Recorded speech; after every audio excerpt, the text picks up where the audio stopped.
This is Daily Blast Live. We're talking about what you're talking about. Real, honest, entertaining, live. DBL starts right now. 3, 2. Welcome to DBL. It's Friday, April 30th. I'm Lindsay in for Tori, and I'm here with Alan Brandon. Yes. You're who? I'm Lindsay. Killing it today. Oh, man. Okay, so let's get started. It's the moment that we've been waiting for. Places opening back up completely. First up, New York, my city, will fully reopen starting July 1st, meaning restaurants, gyms, shops, arenas, stadiums, and even some theaters will be fully open. Starting tomorrow, Las Vegas casinos will be back open at 80% capacity, and it's expected that cruise ships, y'all know I hate cruise ships, will be allowed to sail again by midsummer. There's one condition: they'll require 95% of customers and 98% of the crew to be vaccinated. This brings up a really interesting conversation. Can companies require employees to get vaccinated? According to one survey, more than 60% of companies in the U.S. will require proof of vaccination. But DBL Nation, we want to know what you think. Is it okay for companies to require vaccines? Go to dblvote.com to weigh in. So I am confused about this because I know a lot of people have feelings about vaccines, trying to figure out if they should get them, if now's the right time, being pregnant, some people. So I don't know about mandating it. I know they have to make exceptions for religious reasons, but what do you think, Brandon? See, I don't like the verbiage that's being used. I love if they would say we would encourage you all to get the vaccine, but when you say require, you draw that line in the sand and you open yourselves up to lawsuits. So when you use that word, the liability, I don't like, you're opening yourself to be liable to those lawsuits, Al.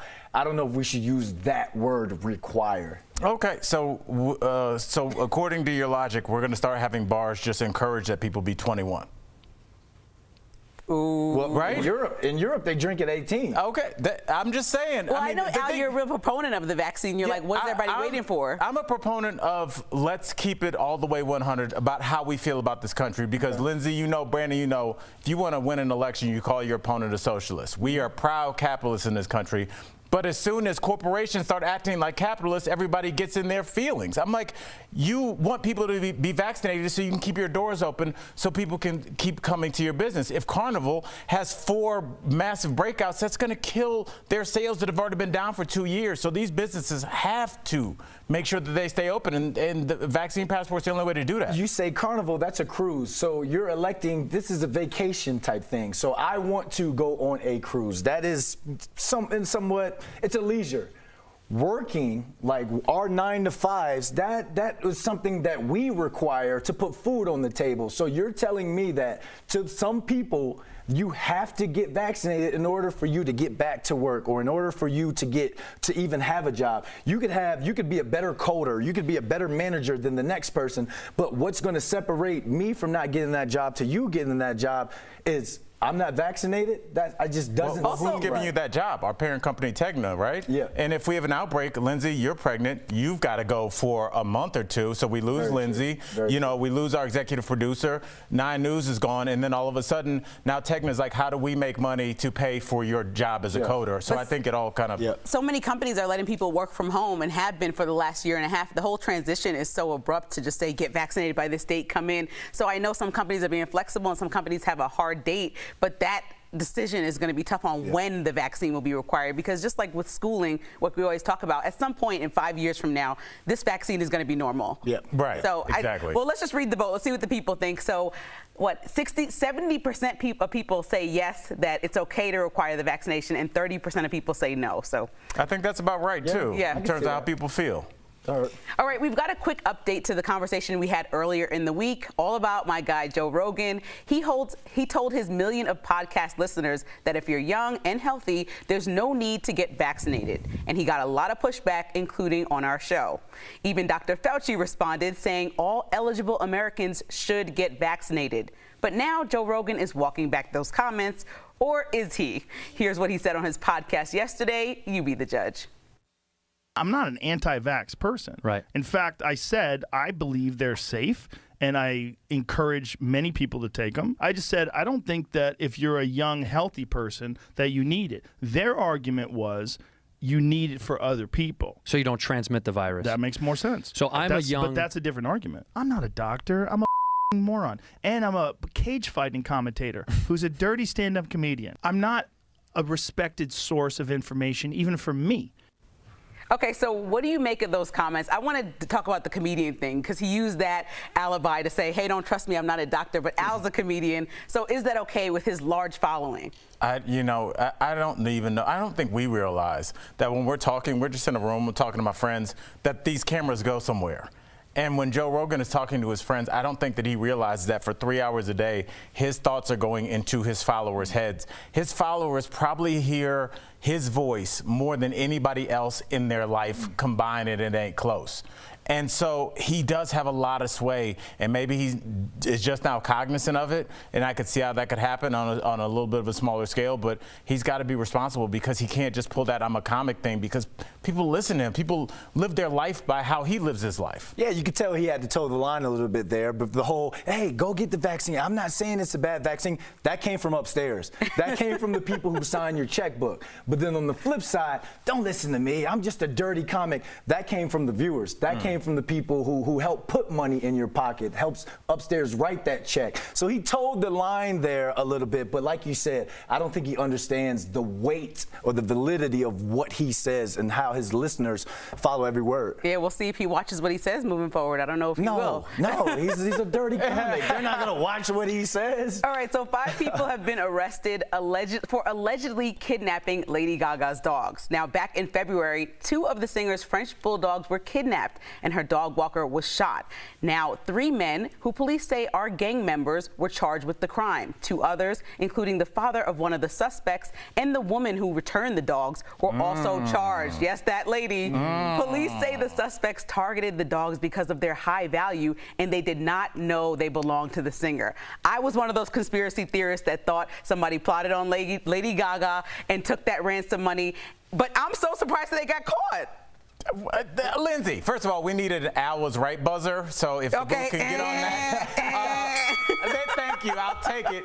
You know, because I was just like, and it's weird because I was telling our executive producer Chris this before we started the show. It's almost like when like bad guys rob the Joker and Batman, and they don't know they're just 2 guys mugging a guy, and they're like, why is this guy laughing? They don't realize what they're doing. I think that's what it was. I think they were just like, here's a quick $1,500, and we're gonna keep it moving. I don't think that they wanted to kill anybody. I think the shooting was probably not intended. You know, once you pull a gun out, you're like, I gotta use it now.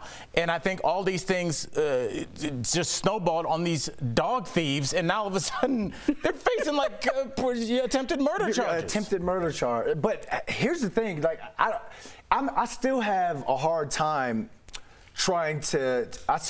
thinking that they didn't know, that it was just random. Because when we're talking about, maybe because it wasn't Lady Gaga, maybe they didn't know it was Lady Gaga, but when you talk about dogs, I think they looked at it like, look at how we put dogs on a pedestal in America. Someone's gonna pay money to get their dog back in that sense. Now, I'm not trying to like advocate for them, because like you said, they just made the dumbest move in the world. But the girl who went to, like, what are Brandon. you doing? Okay, I agree with you guys. Love you, I agree with you guys about the girl. She may or may not be dating one of the people that were criminals, and she got herself in some nonsense. But are you guys sounding like you're defending the criminals that shot somebody? No, like this is what I'm hearing what you guys say. No, I'm just saying I think that they were so dumb that they didn't know. They were that ignorant. Yeah. And then to compound my point, they then sent one of the suspects to the police department. That was their plan, Lindsay. Let me tell That's you, what they had on a dry erase board. I always tell Colin, I'm ride or die, but like not that ride. Yeah, it's not. If you do something like that, I'ma holler at you later. Bonnie and Clyde. Didn't they die at the end? That was just Bonnie. Yeah, Clyde was like, I'm going to be out here. All right, guys, we'll figure it out. Hopefully Lady Gaga does too. Coming up on DBL, we're talking with reality star podcast host, author Heather Dubrow. She's keeping it real with DBL Nation and hot button debate. Do you use self-checkout or go to the cashier at the grocery store? We're chatting about it next. Closed captioning provided by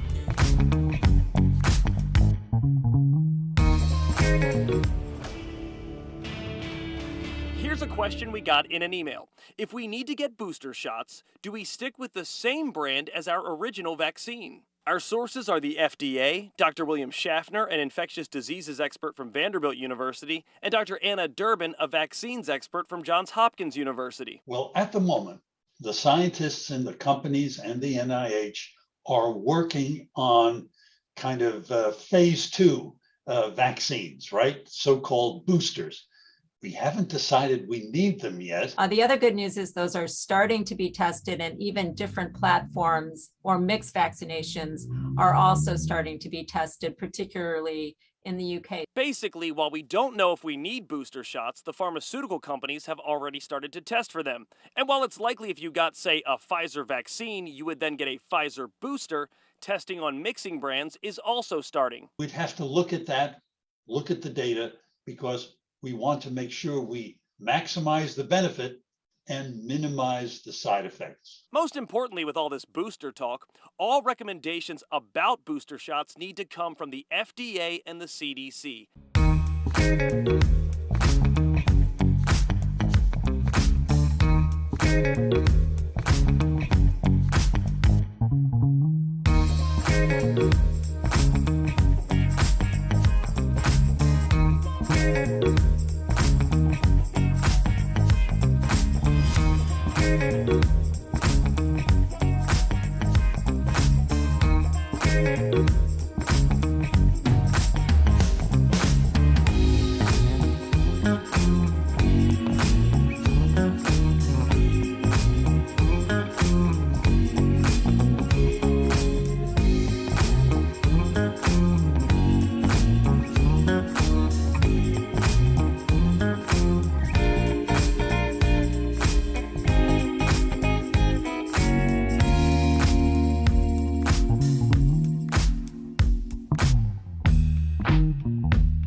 Welcome back to DBL. So you never know when a giant debate is going to break out on Twitter, but one woman's tweet has gone viral, and now we've got to talk about it.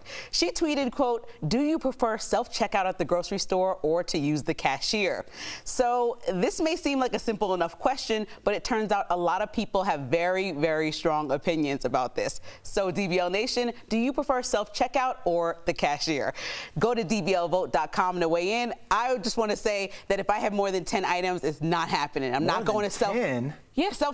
Self-checkout is 15 items or less. Yeah, but okay, if I have more than like 5 things, because you know what, I'm always like, excuse me, I'm over 18, please come check out this wine. Excuse me, I'm not trying to steal this orange, I didn't know which one it is. And it's like, the lady's coming over 5 times before I check out.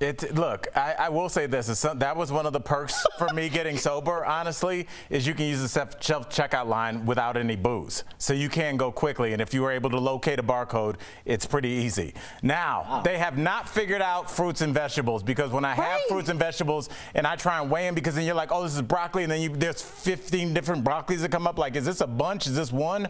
So yeah, it's a problem. But like CVS, I'm always self-checkout. Brandon, what's that face for? The broccoli, it tells you, they have the pictures of different types of broccolis. What type of broccolis did you get? Boom, the quantity, you type that in. So you always self-checkout? Yeah, always. Okay, but by the time you're done typing your soliloquy in, then I would have been out the door in my car. car. You're literally like, okay, organic broccoli 2187. How many?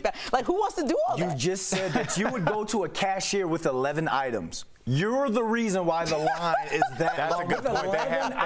They have another line for you, Lindsay. Okay, okay, well, I'm sorry, Brandon. As an adult, usually people go to the grocery store and buy about 11 plus things. Do you go and buy 4 things? No, I buy about Brandon's 15 things or less. Just like they say, if I have to lean either side, it's the self-checkout, just Team Brandon, just because it's faster. But I do feel you, Lindsay. If you have any wine or anything, just the wait to have somebody come over is worth it to just stand in line. And they're going to 4 other people as well as you. So it's not like, oh, they're coming right to your service. Here's the thing. Okay, so take that wait. Let's say you're waiting 30 seconds for the attendant to come over there. What about the 15 minutes you're standing in line because someone just bought the whole entire grocery store? But Brandon, you're losing the whole point of that. You can sit there and judge the items they're buying. All right, I'm reading the final vote. Obviously, really? We are stuck somewhere. So 42% say self-checkout, 58% thank you very much, because we're adults, like to talk to a cashier. Okay, we'll be right back with Heather Dubrow. We all know that movement.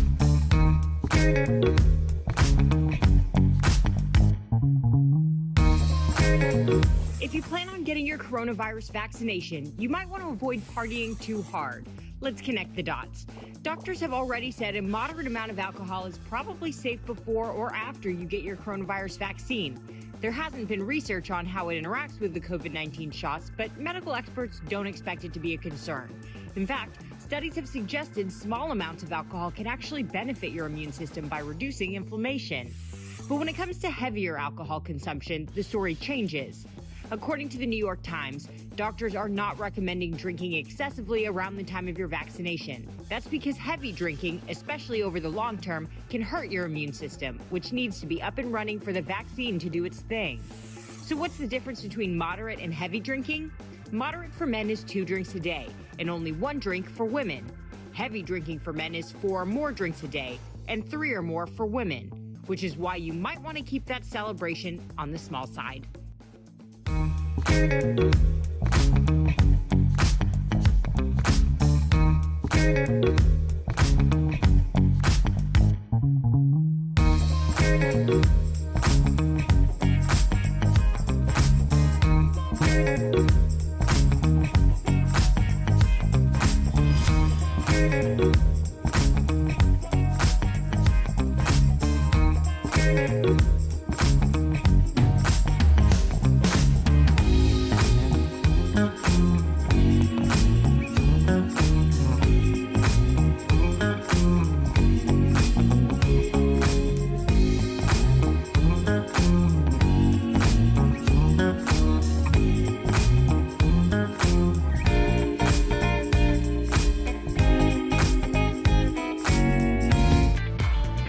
Welcome back to DBL. So what do housewives do when they leave the drama of reality TV behind? Well, Orange County housewife, mogul, and mom Heather Dubrow has found a way to do it all. We caught up with her earlier in today's Chatting with the Stars. Hey, hey. Hi, everyone. Good morning. Welcome back. We've missed you. So you have some new exciting projects, which we're going to talk about. But first, you just got back from a wellness trip, which included hiking. Your husband, Dr. Terry Dubrow, also went along. Was it a good idea to share your me time with him? Just wondering. Okay, we have a very good relationship. We've been together, almost 25 years. And the secret to our long-term relationship is separate bathrooms. So I do make sure that even on vacation, that rule, holds true. Yes. But we did go on this crazy trip. And I have to say, it was fun. We reconnected. We dried out for, several days. You can see how far he is behind me, though. I pretty much kicked his butt. Yeah, you don't even see him. He's far, far away. I'm sorry, Heather, I have a question. This is Al Jackson, but it looks like you're coming to us from the future. Like, I don't know if you're on the Starship Enterprise. That is the coolest room ever. I need one of those in my place. Thank you. This is my office, which I've turned into, where I do my podcast over the last year with the pandemic, but I've actually now been building a whole new studio in the house. I have to say, one of the cool things about what's happened over the last year is how we've all had to pivot. and really figure out how we're going to do our work from home. And I actually kind of love it. I think you speak for a lot of people, but let's get to your point. Now you're saying, you know, we've all been home and there's a reason for that. So you got the Johnson & Johnson vaccine. What does your husband Terry say about the potential side effects? And just honestly, how did you feel after you got the shot? So, you know, I was really excited to get it. I actually had COVID in February. I was lucky. I had a very mild case, but I knew I had immunity, and I was waiting my turn. Thankfully, I'm very, very young, so I had to wait quite some time. But when I was eligible, I went in, and that's what I was given. Of course, I got the vaccine, and literally 3 hours later, they paused it. That was, you know, a little upsetting for a moment. But the truth is, you know, Terry said, look, you're talking about 6 cases and almost 8 million people, and I'm very comfortable with it, and that's a very rare side effect. And you know, I had it 2 weeks ago, and I'm really confident with it, and I feel like whatever vaccine you can get it. Good for you. All right, Heather, you have a podcast that you mentioned, Heather Dubrow's World. The downloads are very impressive. But you recently had on one Miss Suzanne Summers, and she talked about her sex life. Now, Heather, I'm just going to shoot you straight here. Did you tell her to get real? What is going on? She does not have that much sex, does she? No one has that much Come on, yeah, how do you compete with that? Apparently she does. Now, look, I'm no prude. We have a very nice sex life. But, you know, Suzanne was telling me she had sex 3 times that day already, and it was already noon. It was only noon. I was like, what are you taking? Is there edibles involved? Are there stimulants? Are there toys? What is going on here, people? Were you buying exhausting. that? Like, were you buying that? Like, yes, I totally bought it. I thought it was crazy. It. And, you know, but I love it, and I love how happy they are, and it gives me so much faith in our marriage and how well we're going to be doing years from now. I was just really excited about it. And that's the kind of crazy stuff that people will tell you on a podcast. So I love doing my show. We're over 115 million downloads at this point, about 6 years in, and it's been an amazing ride. You really do get the tea from everybody. It's quite interesting to listen to. I love it. Now, you've been teasing a new show that you're developing with Terry called The 7-Year Stitch, and are currently seeking couples that need a relationship makeover. So what is a relationship makeover, and what more can you tell us?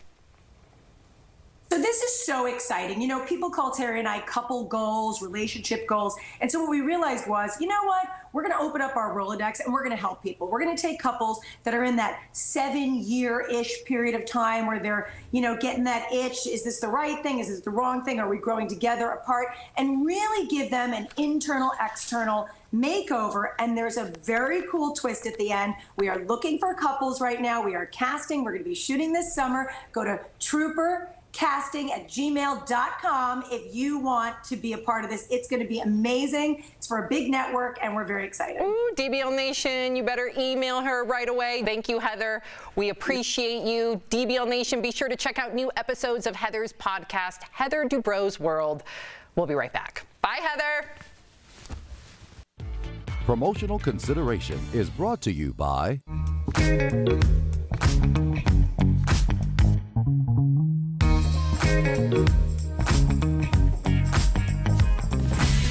Summer's just around the corner, and for many kids, that means packing your bags for camp. So how safe is it this year? Let's connect the dots. The CDC recently released recommendations for summer camps. They say kids and counselors should wear masks and spend as much time outside as possible. When inside, windows and doors should stay open. And while the CDC did not suggest a vaccine mandate, they strongly recommended eligible employees and campers get the shot. Last year, many camps stayed closed or had limited activities because of COVID, but health officials did learn some important lessons from the camps that stayed open. Last June, nearly half of the 600 campers and staff members at one summer camp in Georgia tested positive for COVID. A CDC report found the camp was not requiring masks, did not open windows and doors for ventilation, and encouraged loud singing and cheering. Meanwhile, camps that implemented multiple safety protocols experienced only a handful of cases. A successful tactic used by those camps, keeping kids in small groups where they only interact with each other. And that is connecting the dots.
Stupid games, you win stupid prizes. You cannot have it both ways. Then you're a fool, and you deserve to be fired. Wow. DBL is off script. You can come at me, and I know you will. And I need to put that on my license plate or something. Time out. Like, I'm just gonna be honest. DBL is unpredictable. I'm trying today. Well, now this is where I need to upgrade to. Is it cool? A little bit. DBL is your daytime destination. Oh my God, I love that. I feel like we're so rude. Yes. What? I love it. It's the way people talk to their friends. Yeah, exactly. That's what we are. So I love it. You guys troll me. You guys troll me though, but. Oh man. Okay. We well, support you. Listen. If you've taken a fitness break during the pandemic, you're not alone. Obviously, look at me. We're chatting all about it in DBL's Focus on Fitness, presented by QB. So the key is to take small steps frequently and change up your routine. Our bodies don't respond well to the same activity over and over again. So if you used to run, ease your way back into jogging 3 times a week. This will also avoid any muscle strain or injuries. Or if it's an at-home exercise, just change up the intensity and how often you do it. Once you make exercise a part of your routine, your endorphins will motivate you to keep it up. So staying active is so important, and QB has made it easy regardless of physical ability or age. Try their under-desk elliptical at home. Call 1-800-782-2351 or visit QB.com to learn more. I know you guys have been working out, but I do have some comments to read to you. So Tammy says, my company, my rules regarding the vaccine. So she doesn't care if you don't want to take it or you do want to take it. And someone says, I'm going to call my lawyer.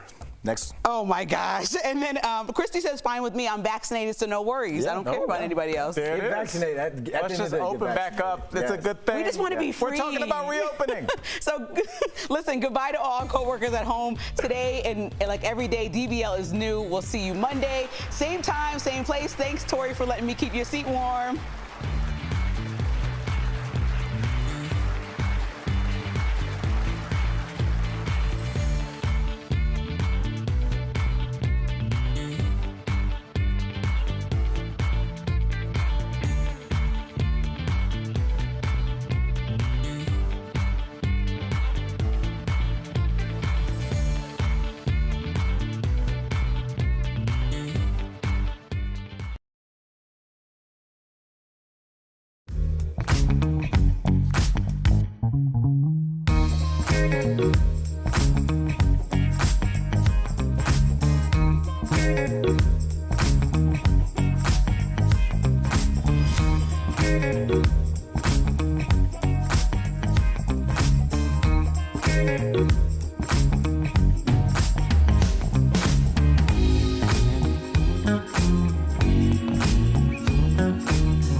Here's what we're talking about today on Daily Blast Live. Cities, cruise ships, and workplaces all getting set to reopen, but some jobs are saying, don't come back without getting your shot. DBL Nation, is it okay for companies to require COVID vaccines? In today's Freedom Files, wrongfully convicted, a baseball player drafted to play in the major leagues ends up being convicted for a crime he didn't commit. My case was a total miscarriage of justice. Lady Gaga's alleged dog nappers caught. Plus, why was Josh Duggar arrested by the feds? And Chaz Bono is on DBL live today. Real, honest, entertaining, live. DBL starts right now. 3, 2. Strong opening. I like it. Welcome to Daily Blast Live. It is Friday. We made it to the end of the week, April 30th, the end of a month. Yes. I am Tori in for Sam today, and I'm here with Jeff and Al. It's going to be May soon. Lindsay joins us from home. Good to see you, Lindsay. Well, it's the moment so many of us have been waiting for. Places are opening back up completely. Can I just stop you, Tori? You said it's going to be May, like, and you didn't say it like the boy band. You know, you just passed right over. I can't have that on a Friday. You want me to do it like Please. You ready? It's gonna be May. Now we that can was continue. good. Thanks, that thank was you. that was really good. Thank NSYNC would be proud. Thank you, Lindsay. Appreciate that.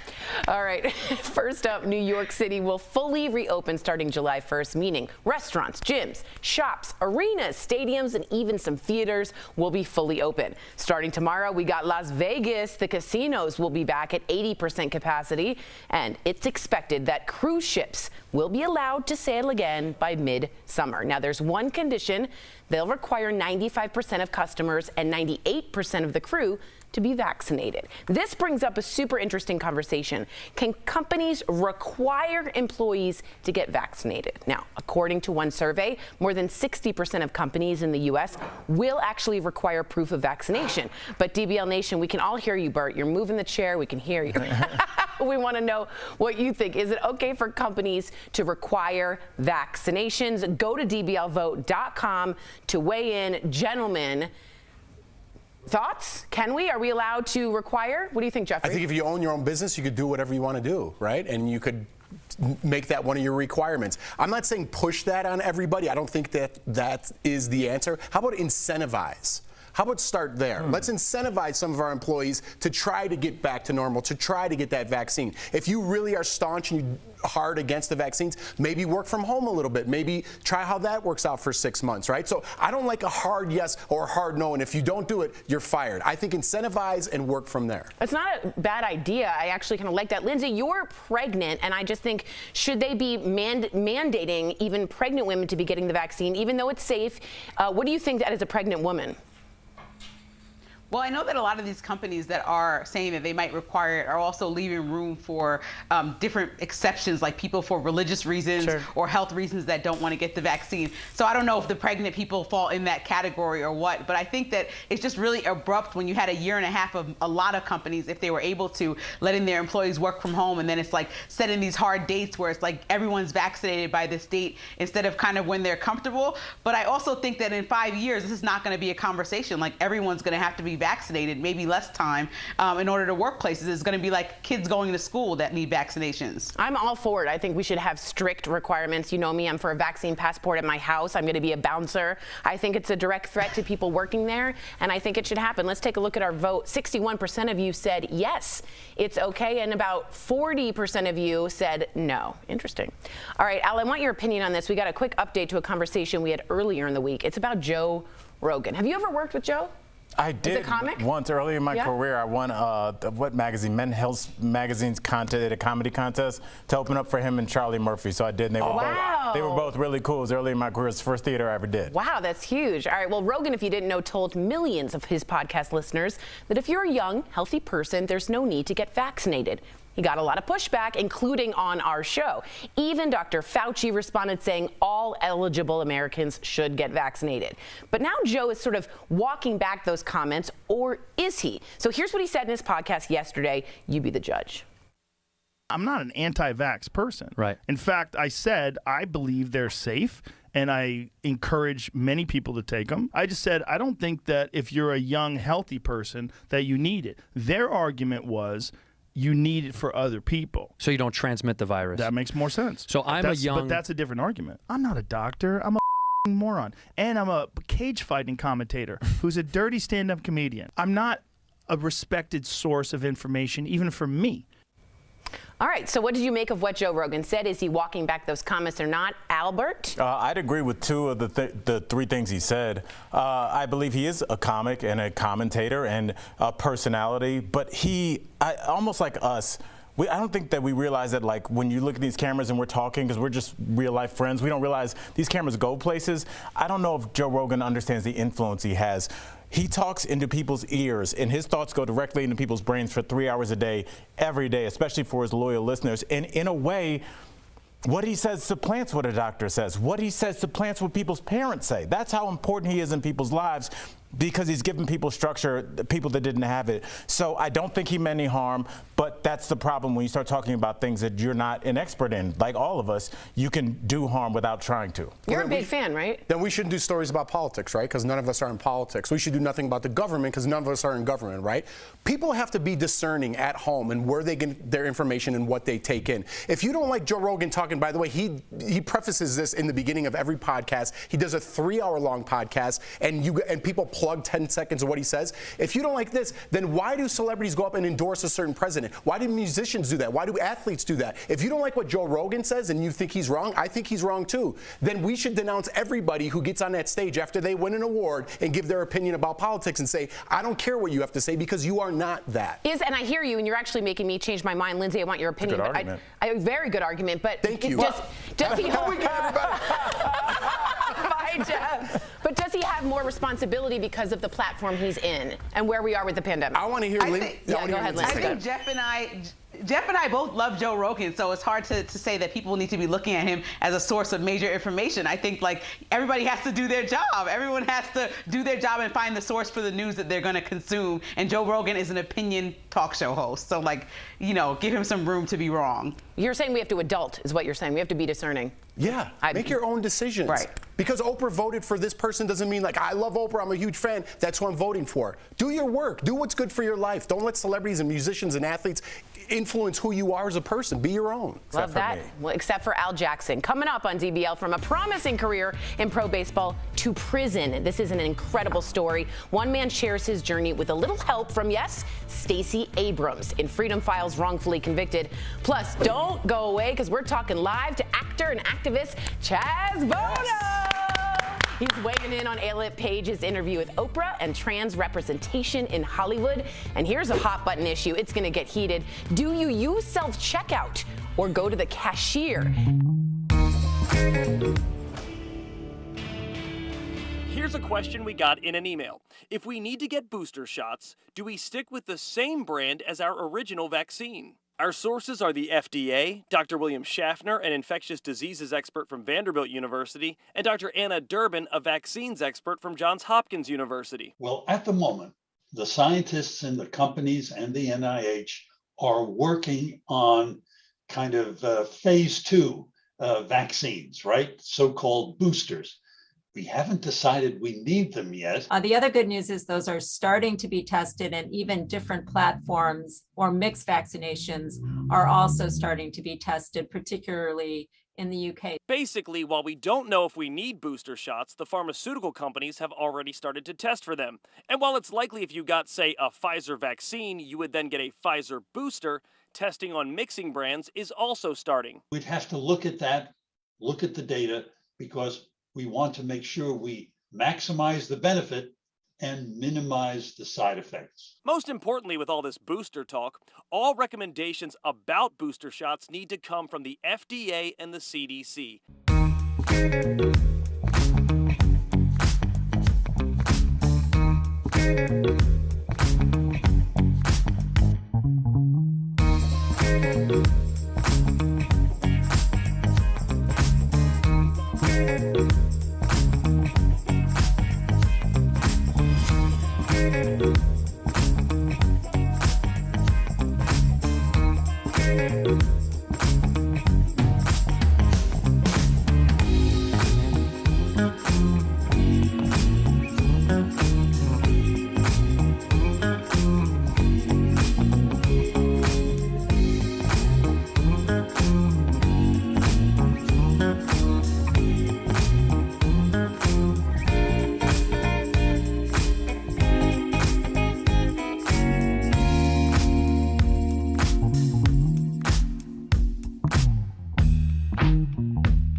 Welcome back to DBL. So you never know when a giant debate is going to break out on Twitter, but one woman's tweet has gone viral, and now we have to talk about it. So she tweeted, "Do you prefer self-checkout at the grocery store, or do you use the cashier?"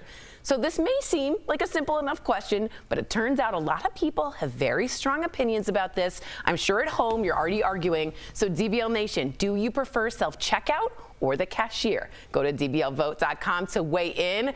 Lindsay, what do you prefer? I'm going to go around the horn, and Jeff's going to make fun of me for saying that phrase. What do you prefer, cashier or checkout?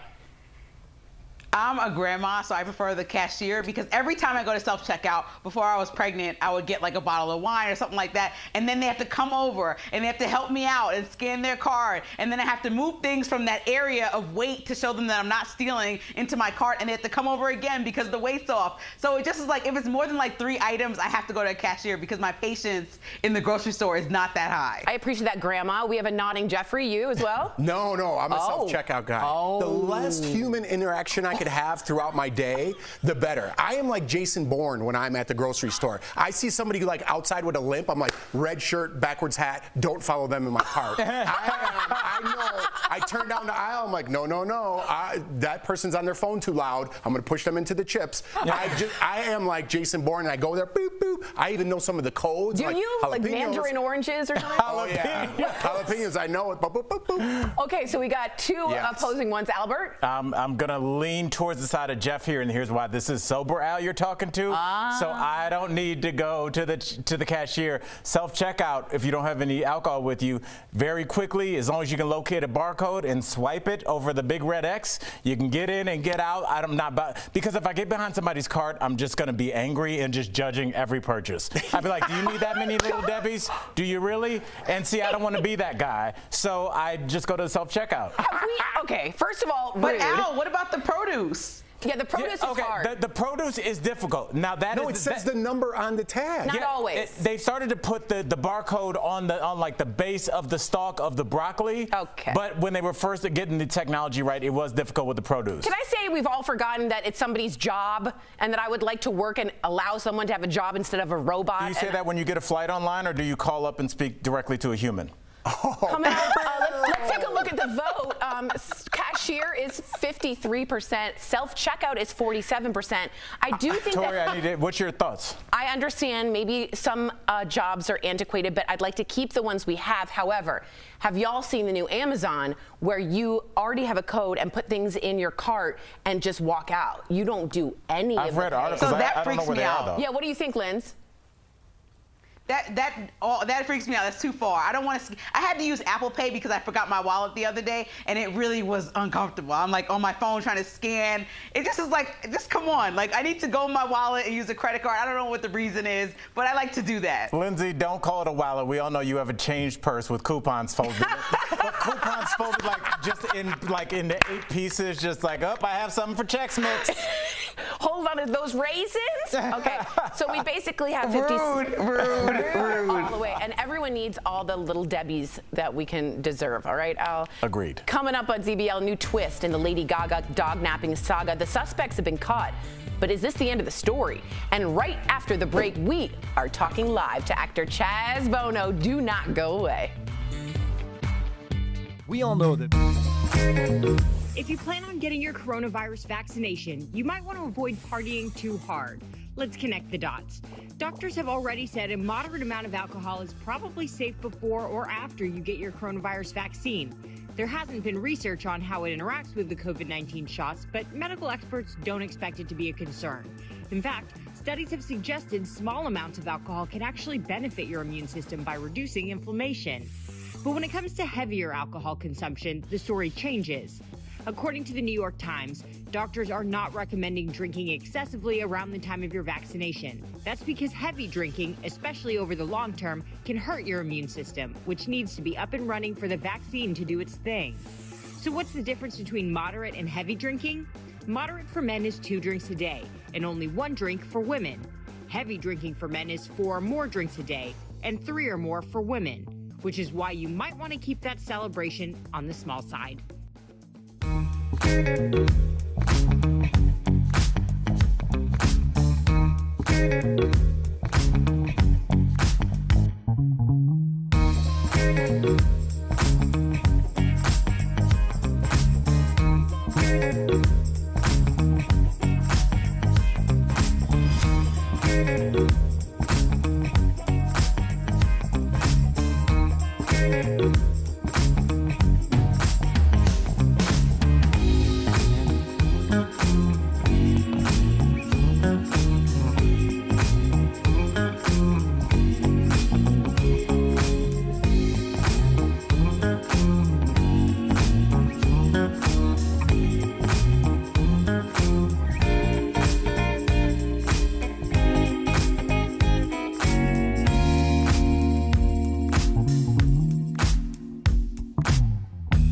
Most people, they try true life. They wake up one day, oh, I'm in a nightmare.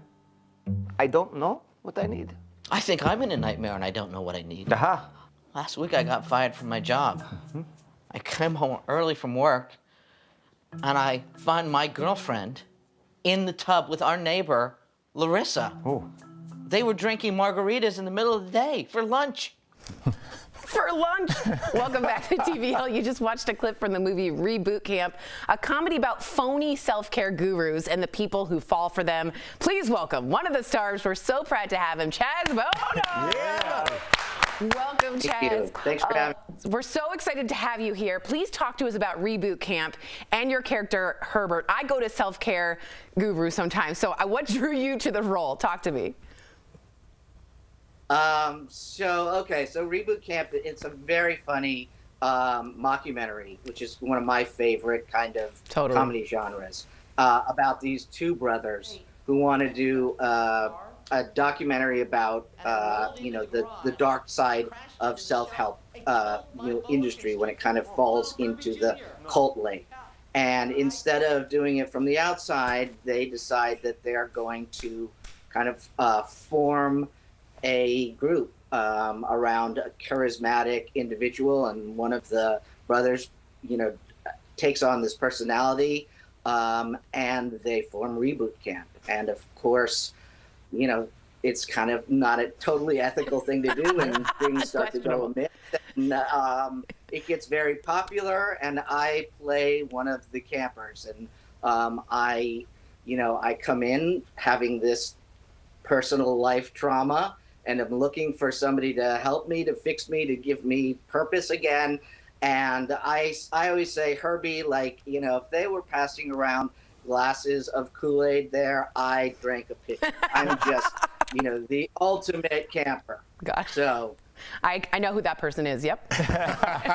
Chaz, I'm so excited to talk to you. I actually rewatched the season finale, season 10 of Curb Your Enthusiasm yesterday. You're fantastic in it. You're fantastic. I got to know everything. It's one of my favorite shows. Really, you did a great job. How did they approach you with that script? What's it like working with Larry David? Is it all improv? What's that set like? I got to know. Sure. So I auditioned for that and booked that part. And honestly, when I auditioned, I was just so excited for that because I got to audition with Larry, and I've watched the show from the beginning and have been a huge fan. So I was like, well, if I book this, amazing, but if not, I've got a story that I got to do improv with Larry David. So and then working on it, it was great. Their scripts there are no lines on their scripts. It is improv. They just kind of outline, the story of each episode and what's going to happen in the scene, and then you just kind of go, and it's a great process. Everybody on the show was amazing. Larry was awesome to work with, and because most television, when you work on something, you do it over and over again for different coverage from everywhere.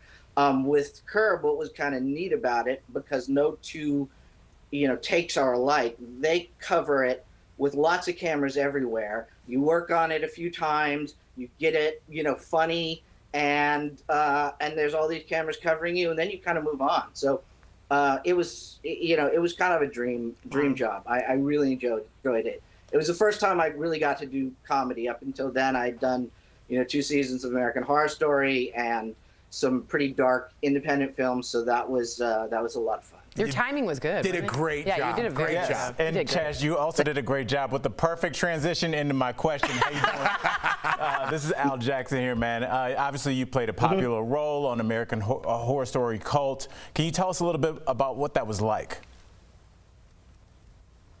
That's probably my favorite thing that I've ever done, honestly. I'm a horror fan. Again, I watched that show from the beginning, and it was really just a dream come true to get to do that. And, as an actor, my absolute favorite thing is to play characters that are as far away from who I am as a person. And then also to have the opportunity to develop that character, throughout the season. I think I was on, 8 or 9 episodes that season with that character, and really had an opportunity to have an arc with it. And so, it was a dream. I mean, working on that show, the actors are so good. The whole crew. I mean, everybody is just amazing, top notch. It's a joy to work, on any Ryan Murphy production, and I just had a blast. Man, Ryan Murphy, awesome. Larry David, you've had a good career, Chaz. Thank you so much, Chaz Bono. I hope you continue with comedy, because I got to tell you, I think I also watched Curb, and I thought you were fantastic. Thank you for stopping by DBL. Everybody, make sure to check out Chaz in Reboot Camp. It's available to buy or rent on May 4th in the U.S. and Canada. Thank you, Chaz, for being here again. We'll be right back. Thanks, Chaz. Bye, love. Thank you. Promotional consideration is brought to you by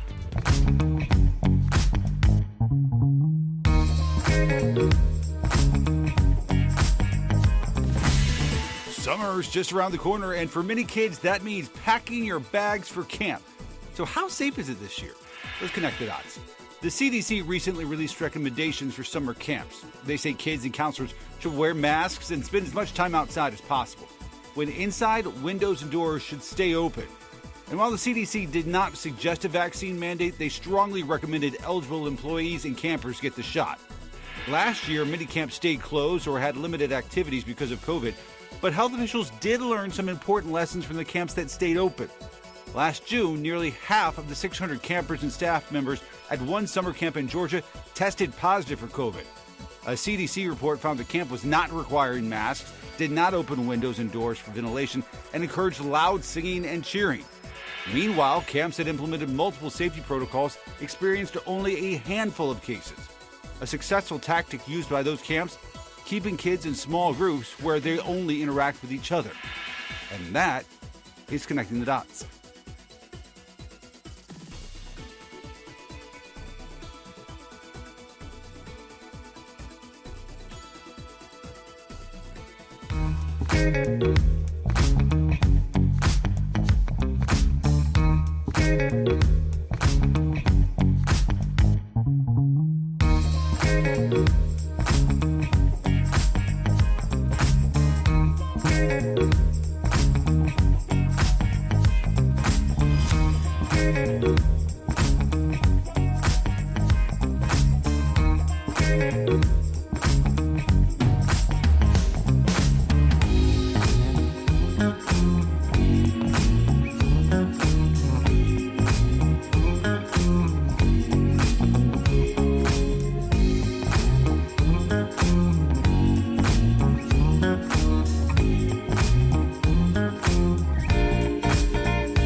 DBL. We're talking to the stars live. Kelly Osbourne, Patton Oswalt, Mary Lou Henner, and Derek Huff. Plus, your favorite sitcom stars of the 80s and the 90s. Melissa Joan Hart, Jaleel White, Kim Fields, and Candace Cameron Bure. Don't miss a day this May of DBL. Good celebs, I love that. Welcome back to DBL. We love sharing your comments. Dan on Facebook wrote, yes, every private business has the right to run their business the way they want. If you don't like the rules, then you don't have to patronize their business. Bo from Facebook says, I would say bye-bye. See ya, suckers. And that's fine. You should have put one more bye in, and then you could have went back to the inside. Bye. Ain't Okay. no lie. Archer says, I don't know the song. I just know there was an infomercial that a black guy taught where he was the choreographer, and it's like, ain't no lie, bye. I will never forget that infomercial. So if anybody out there saw that infomercial, me and my friends laughed about that. 5, 6, 7, 8. Bye. Archer says, what's said is well known. People and celebrities, they do affect people, and mostly young people. So and they shouldn't. Right. They shouldn't have that kind of power or influence over somebody. You should, at home, be your own person and come up with your own judgments that's best for your personal life. Discernment, it's the word of the day. And finally, Bobby says, I would go to the cashier to save their jobs. Thank you, Bobby. If you're leaving us, you can watch the second half of the show on Facebook or Speaking YouTube. of saving jobs. Speaking of saving jobs, chat with other viewers, leave your comments, and be a part of DBL Nation. But if you're sticking around, here's what's coming up. Arrests have been made in the Lady Gaga dog napping case, but is there more to the story? Plus, reality TV star Josh Duggar is busted, the latest on the shocking allegations. Thanks to our coworkers working from home, we're new every day, and we will be right back.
This is Daily Blast Live. We're talking about what you're talking about.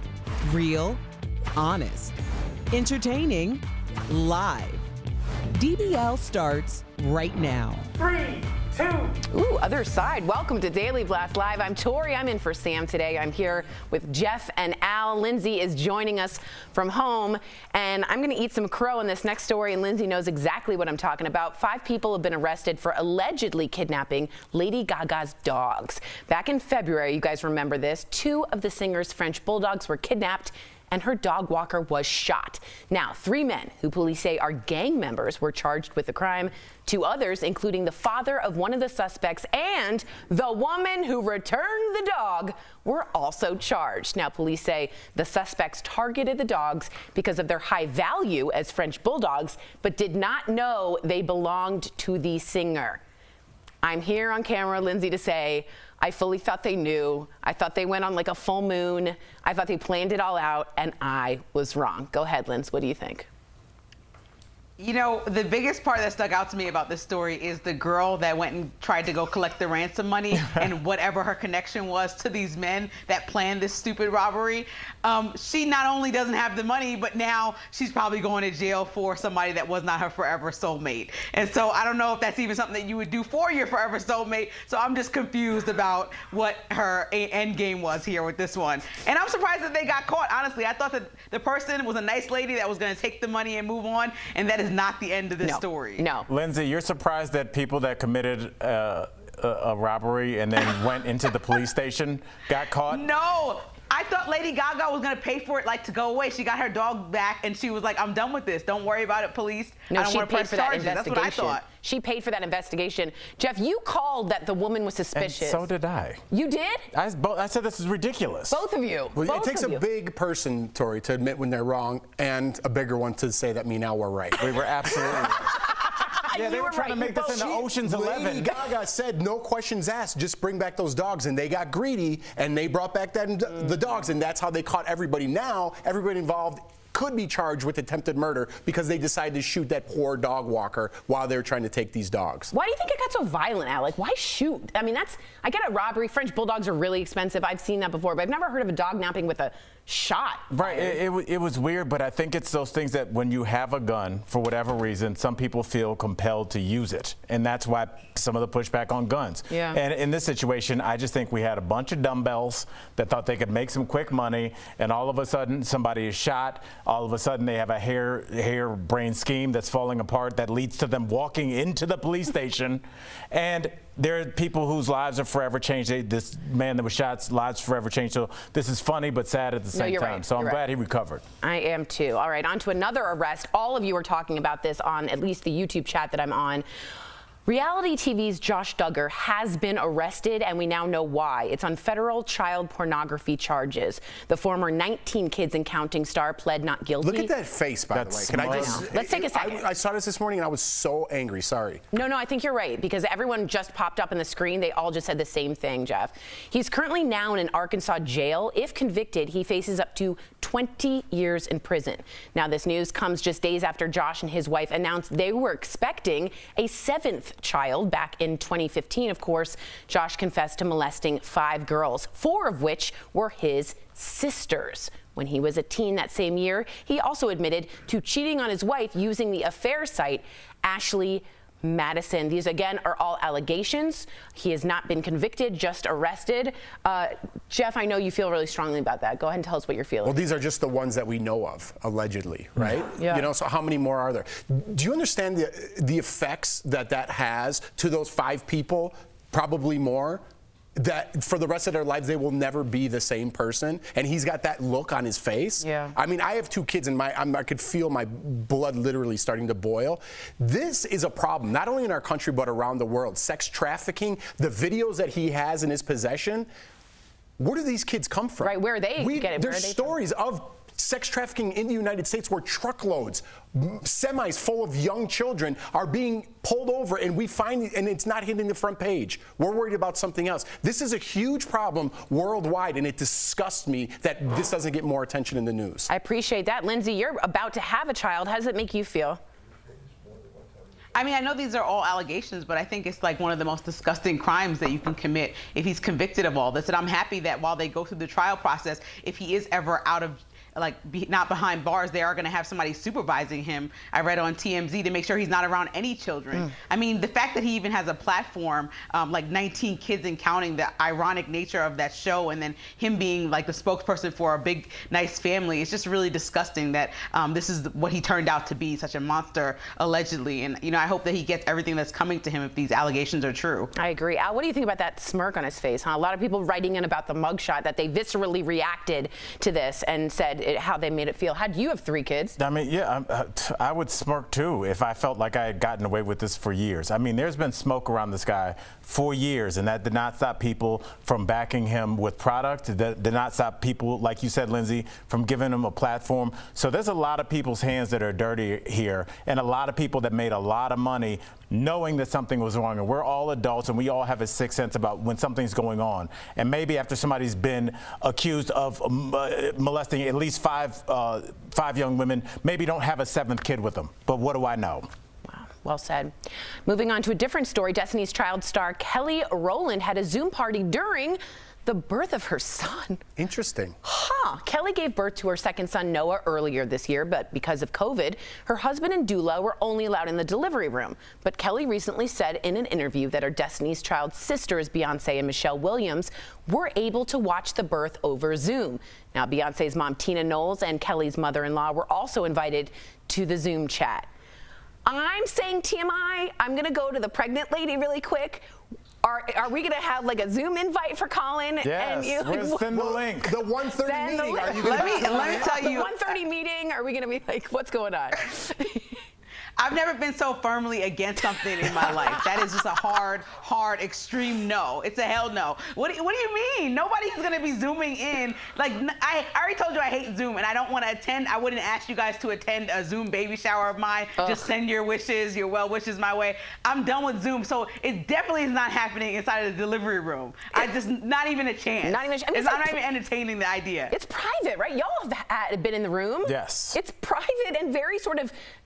And I don't say this. There's a lot of.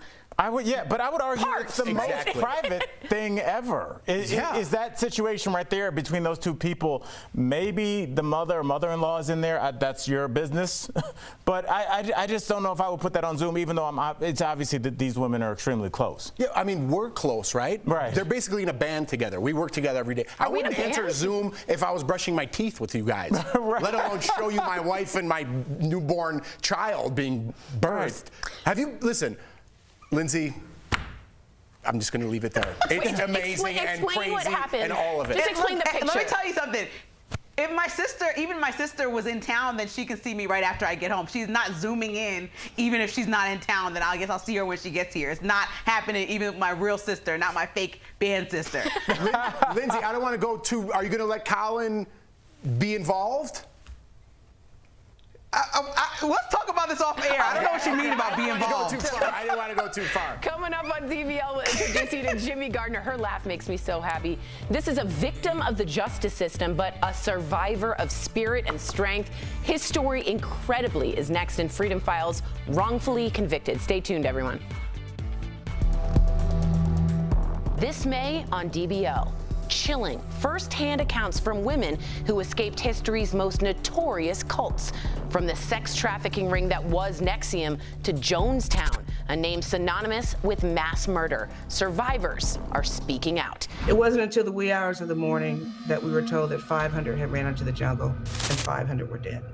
Don't miss our special series, Free from the Following, Cult Survivor Stories, this May, only on DBL. Closed captioning provided by... Here's a question we got in an email. If we need to get booster shots, do we stick with the same brand as our original vaccine? Our sources are the FDA, Dr. William Schaffner, an infectious diseases expert from Vanderbilt University, and Dr. Anna Durbin, a vaccines expert from Johns Hopkins University. Well, at the moment, the scientists in the companies and the NIH are working on kind of phase 2 vaccines, right? So-called boosters. We haven't decided we need them yet. The other good news is those are starting to be tested, and even different platforms or mixed vaccinations are also starting to be tested, particularly in the UK. Basically, while we don't know if we need booster shots, the pharmaceutical companies have already started to test for them. And while it's likely if you got, say, a Pfizer vaccine, you would then get a Pfizer booster, testing on mixing brands is also starting. We'd have to look at that, look at the data, because we want to make sure we maximize the benefit and minimize the side effects. Most importantly, with all this booster talk, all recommendations about booster shots need to come from the FDA and the CDC.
Welcome back to DBL. The odds of a high school athlete becoming a pro baseball player are less than 1%.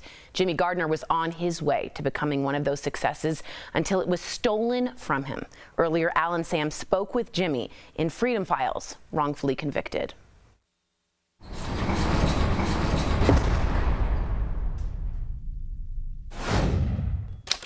When it comes to baseball, Jimmy Gardner manifested his destiny. I told Coach Zeke at 10 years old, I said, one day I'm going to play for the real Cubs, Coach. I said, I'm going to play for the real Cubs. He said, yes, you are. And at 17, I was drafted by the Cubs. Jimmy plays on different minor league teams awaiting his call up to the Chicago Cubs. But in the summer of 1987, events happened that forced him down an unforeseen path. I was actually on the mound pitching when one of the crimes happened. 2 crimes involving 3 different women. The first is a home invasion where an elderly woman is beaten and her 60-year-old daughter is raped. Then another rape during a home robbery. All the crimes happen in Canoa City, West Virginia, the same city where Jimmy's minor league team plays. It was like a dragnet. The police, they took over 100 plus men, black men off the streets of Charleston. It took all the black guys off my baseball team. Jimmy is questioned and fingerprinted. I was told nothing matches and they let me go. And I went on and finished the baseball season and went on home. 2 years later, police follow Jimmy to Florida where he's living. He is arrested and charged with sexual assault and robbery. The state calls forensic expert Fred Zane to the stand. It was just a horrible trial, and this guy was full of lies. Fred tells jurors the results from the rape kits don't exclude the baseball player, but the victims disagreed. They were saying it was a light-skinned African-American that stood about 6 foot tall. And, you know, I'm 6'3", and I'm dark. I'm a dark man. The jury acquits Jimmy in one of the rape cases, but finds him guilty in the other. The judge allowed me to speak before I was sentenced. And so I used profanity, you know, F you, the prosecutor, all of you all in here. And I told him he was wearing the wrong robe. It should be white and he should have a white hood on. Jimmy is given the maximum sentence, 110 years in prison. After 3 years behind bars, news breaks that Fred Zane, the star expert from Jimmy's trial, has lied about his credentials. You know, he lied about him being a chemist. His entire body of work was to be deemed invalid. Fred Zane is charged with fraud, but Jimmy's case remains at a standstill for 23 years. My case was a total miscarriage of justice, and that I had been held in legal purgatory for a period of 20 plus years. After spending his days in prison waiting for justice, in 2016, Jimmy finally gets his petition before a federal judge who allows him to have his day in court. Then September 7th, 2016, after we had a DNA expert come in and testify on my behalf, the state of West Virginia dismissed all charges with prejudice. Finally, after 27 years, Jimmy is a free man.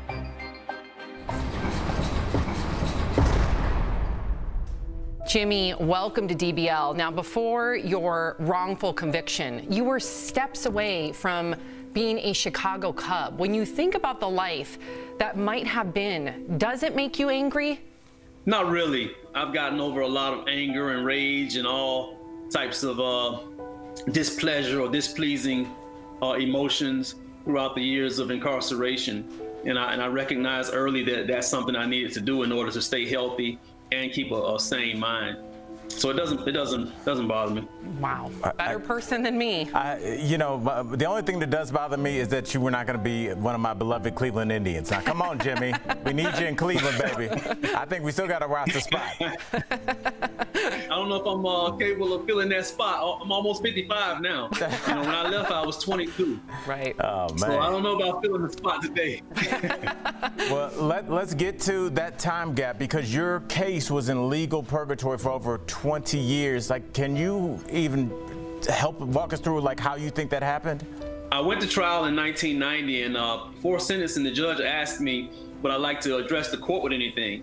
And at that time, I addressed the court by telling the court to forgive me for my language, but F you and the prosecutors and everybody. I showed emotion, negative emotion. And I told them, you will see me again. This is not the last you've seen of me. And my mouth, I guess, kind of got me in trouble. The judge didn't rule on any of my petitions, didn't allow me to come back into the courtroom, just kept my case in limbo. And that happened for a period of over 20 years. Wow, Jimmy. I mean, that's vindictive, though, of that court. 20 years? That's vindictive. Let's get to some good news, some better news. Your amazing wife, Leslie, is the first black woman appointed as a federal judge in Georgia. So how about that? Mm-hmm. Your sister, your sister-in-law, who I think maybe some people have heard of her, Stacey Abrams. With her. First of all, I'm going to say this, Jimmy, you probably have the most intimidating family reunion ever. Yeah, Leslie is beyond the most intelligent, beautiful person that I've ever met. I'm just very, very, very blessed to be with my wife, Leslie Joyce Abrams Gardner, the Honorable Leslie Joyce Abrams Gardner.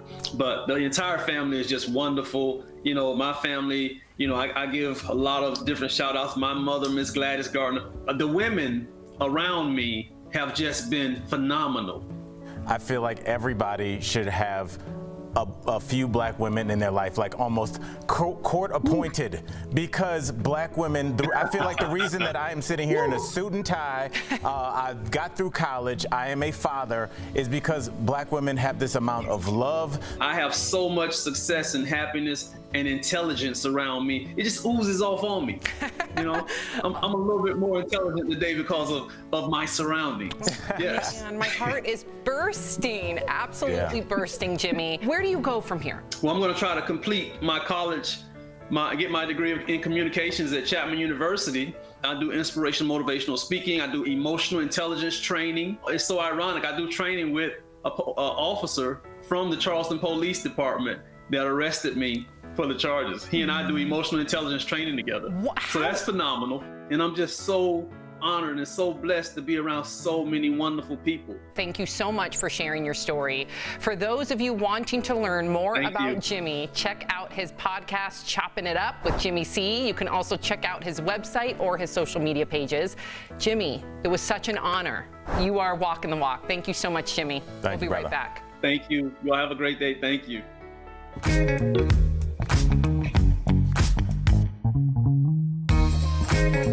If you plan on getting your coronavirus vaccination, you might want to avoid partying too hard.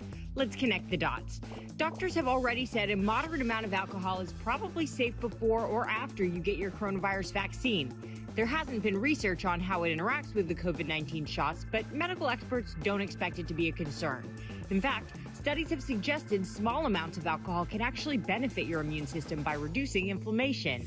But when it comes to heavier alcohol consumption, the story changes. According to the New York Times, doctors are not recommending drinking excessively around the time of your vaccination. That's because heavy drinking, especially over the long term, can hurt your immune system, which needs to be up and running for the vaccine to do its thing. So what's the difference between moderate and heavy drinking?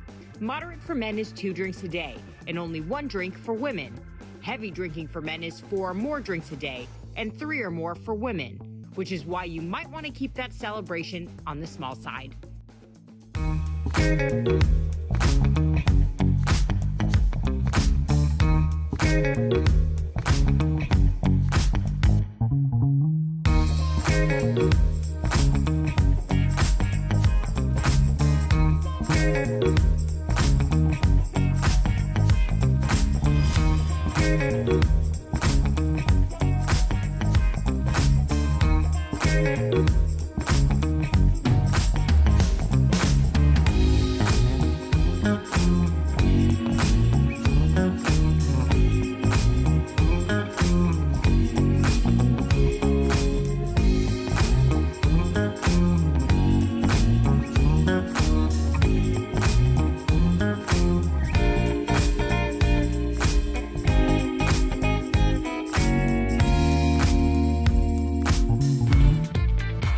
Welcome back to DBL. If you've ever taken a fitness break during the pandemic, you're not alone. We're chatting about it in DBL's Focus on Fitness presented by QB. Now, the key is to get back into it, guys. Take small steps and frequently change up your routine. Our bodies actually don't respond well to the same activity over and over again. So if you used to run, ease your way back in by jogging 2 or 3 times a week. This will also help avoid any muscle strain or injuries. Or if it's an at-home exercise, just change up the intensity and how often you do it. Once you make exercise part of your routine, your endorphins motivate you to keep it up. Staying active is so important, and QB has made it easy, regardless of physical ability or age. So try their under-desk elliptical at home. Call 1-800-782-2351 or visit QB.com to learn more. We will be right back. Promotional consideration is brought to you by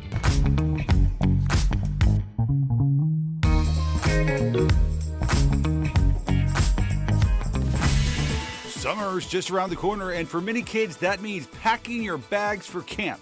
So how safe is it this year? Let's connect the dots. The CDC recently released recommendations for summer camps. They say kids and counselors should wear masks and spend as much time outside as possible. When inside, windows and doors should stay open. And while the CDC did not suggest a vaccine mandate, they strongly recommended eligible employees and campers get the shot. Last year, many camps stayed closed or had limited activities because of COVID, but health officials did learn some important lessons from the camps that stayed open.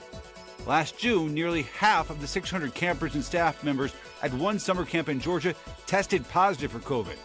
A CDC report found the camp was not requiring masks, did not open windows and doors for ventilation, and encouraged loud singing and cheering. Meanwhile, camps that implemented multiple safety protocols experienced only a handful of cases. A successful tactic used by those camps, keeping kids in small groups where they only interact with each other. And that is connecting the dots.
places in daytime. We've really decided that representation matters, so I am here for it all. Let's reach across the aisle. Let's think about our children, and let's stop politicizing everything. I think it's comical, to be honest with you, because people are losing their minds. Sam, you missed the whole point. I'm done. I think I can sing a great country song. When I'm hosting, I feel the most in. Oh, is it not supposed to be now? DBL is all new every day. Oh, I got more comments from that singing than I can't believe people weren't, like, Sam and Erica weren't expecting you to sing after. I'm like, it's Tori. Let's do it in a country voice. Like that's what's the best, Tori. Yes. Like, when you're like, say something, you're right on it. Like, we're in an If you're improvising, you got to commit to it. That's the theater kid in you. That is the theater kid in me. We got some comments about Jimmy, who is an incredible story. Luna says, it's amazing how Jimmy is going back to college and not letting the past get in the way of his future. That's someone who's going to win.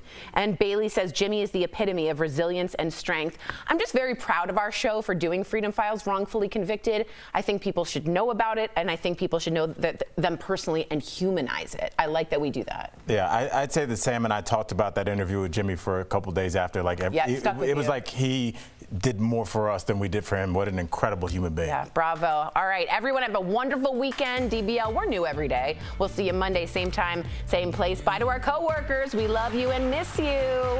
Bye, guys.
Talking about today on Daily Blast Live. Cities, cruise ships, and workplaces all getting set to reopen, but some jobs are saying, don't come back without getting your shot. DBL Nation, is it okay for companies to require COVID vaccines? In today's Freedom Files Wrongfully Convicted, a baseball player drafted to play in the major leagues ends up being convicted for a crime he didn't commit. My case was a total miscarriage of justice.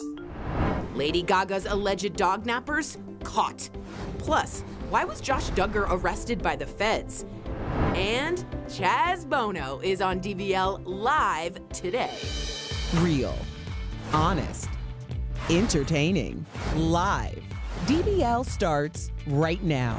3, 2. Strong opening. I like it. Welcome to Daily Blast Live. It is Friday. We made it to the end of the week, April 30th, the end of a month. Yes. I am Tori in for Sam today, and I'm here with Jeff and Al. It's going to be May soon. Lindsay joins us from home. Good to see you, Lindsay. Well, it's the moment so many of us have been waiting for. Places are opening back up completely. Can I just stop you, Tori? You said it's going to be May, like, and you didn't say it like the boy band. You know, you just passed right over. I can't have that on a Friday. You want me to do it like Please. You ready?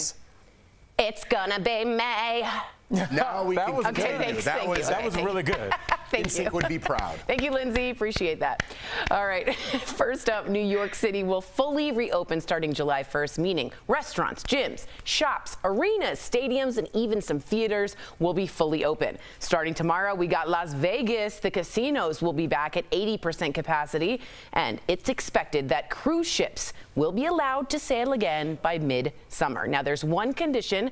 They'll require 95% of customers and 98% of the crew to be vaccinated. This brings up a super interesting conversation. Can companies require employees to get vaccinated? Now, according to one survey, more than 60% of companies in the U.S. will actually require proof of vaccination. But DBL Nation, we can all hear you, Bert. You're moving the chair. We can hear you. We want to know what you think. Is it okay for companies to require vaccinations? Go to dblvote.com to weigh in. Gentlemen, thoughts? Can we? Are we allowed to require? What do you think, Jeffrey? I think if you own your own business, you could do whatever you want to do, right? And you could make that one of your requirements. I'm not saying push that on everybody. I don't think that is the answer. How about incentivize? How about start there? Let's incentivize some of our employees to try to get back to normal, to try to get that vaccine. If you really are staunch and hard against the vaccines, maybe work from home a little bit. Maybe try how that works out for 6 months, right? So I don't like a hard yes or a hard no, and if you don't do it, you're fired. I think incentivize and work from there. It's not a bad idea. I actually kind of like that. Lindsay, you're pregnant, and I just think, should they be mandating even pregnant women to be getting the vaccine, even though it's safe? What do you think that as a pregnant woman? Well, I know that a lot of these companies that are saying that they might require it are also leaving room for different exceptions, like people for religious reasons or health reasons that don't want to get the vaccine. So I don't know if the pregnant people fall in that category or what, but I think that it's just really abrupt when you had a year and a half of a lot of companies, if they were able to, letting their employees work from home, and then it's like setting these hard dates where it's like everyone's vaccinated by this date instead of kind of when they're comfortable. But I also think that in 5 years, this is not going to be a conversation. Like, everyone's going to have to be vaccinated, maybe less time in order to work places. It's going to be like kids going to school that need vaccinations. I'm all for it. I think we should have strict requirements. You know me, I'm for a vaccine passport at my house. I'm going to be a bouncer. I think it's a direct threat to people working there, and I think it should happen. Let's take a look at our vote. 61% of you said yes, it's okay, and about 40% of you said no. Interesting. All right, Al, I want your opinion on this. We got a quick update to a conversation we had earlier in the week. It's about Joe Rogan. Have you ever worked with Joe? I did once early in my career. I won what magazine? Men's Health magazine's contest, a comedy contest, to open up for him and Charlie Murphy. So I did. And they were both really cool. It was early in my career. It's the first theater I ever did. Wow, that's huge. All right. Well, Rogan, if you didn't know, told millions of his podcast listeners that if you're a young, healthy person, there's no need to get vaccinated. He got a lot of pushback, including on our show. Even Dr. Fauci responded saying all eligible Americans should get vaccinated. But now Joe is sort of walking back those comments, or is he? So here's what he said in his podcast yesterday. You be the judge.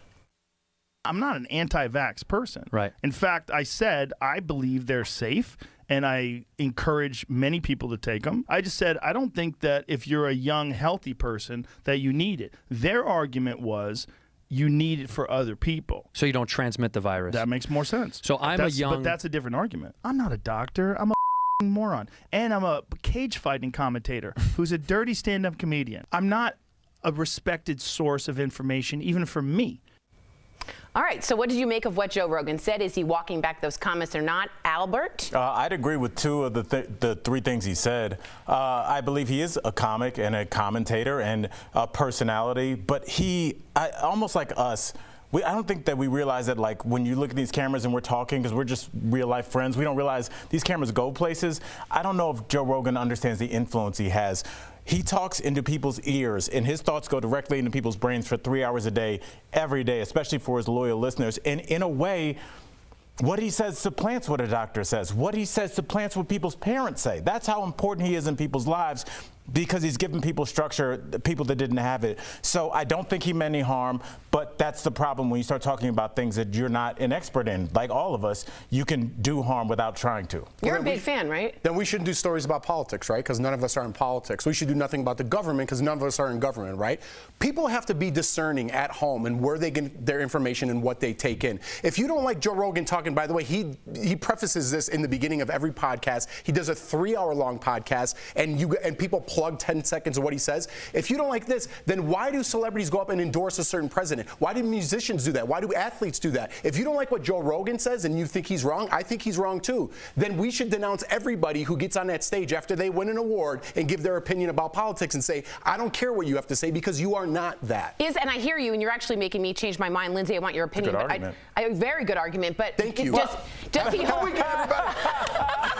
Bye, Jeff. But does he have more responsibility because of the platform he's in and where we are with the pandemic? I want to hear Lindsay. Go ahead, Lindsay. I think Jeff and I both love Joe Rogan, so it's hard to say that people need to be looking at him as a source of major information. I think like everybody has to do their job. Everyone has to do their job and find the source for the news that they're going to consume. And Joe Rogan is an opinion talk show host, so like, give him some room to be wrong. You're saying we have to adult, is what you're saying. We have to be discerning. Yeah, make your own decisions. Right.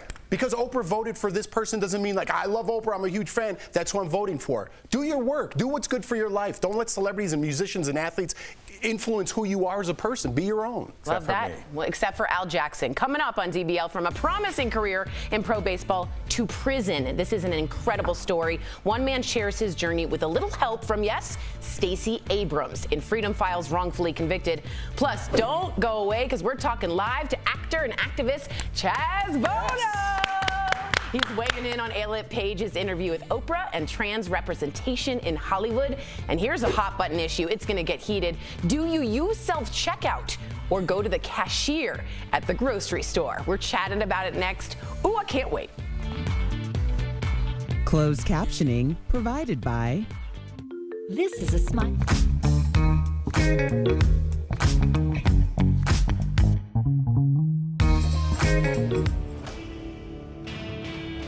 Here's a question we got in an email. If we need to get booster shots, do we stick with the same brand as our original vaccine? Our sources are the FDA, Dr. William Schaffner, an infectious diseases expert from Vanderbilt University, and Dr. Anna Durbin, a vaccines expert from Johns Hopkins University. Well, at the moment, the scientists in the companies and the NIH are working on kind of phase 2 vaccines, right? So-called boosters.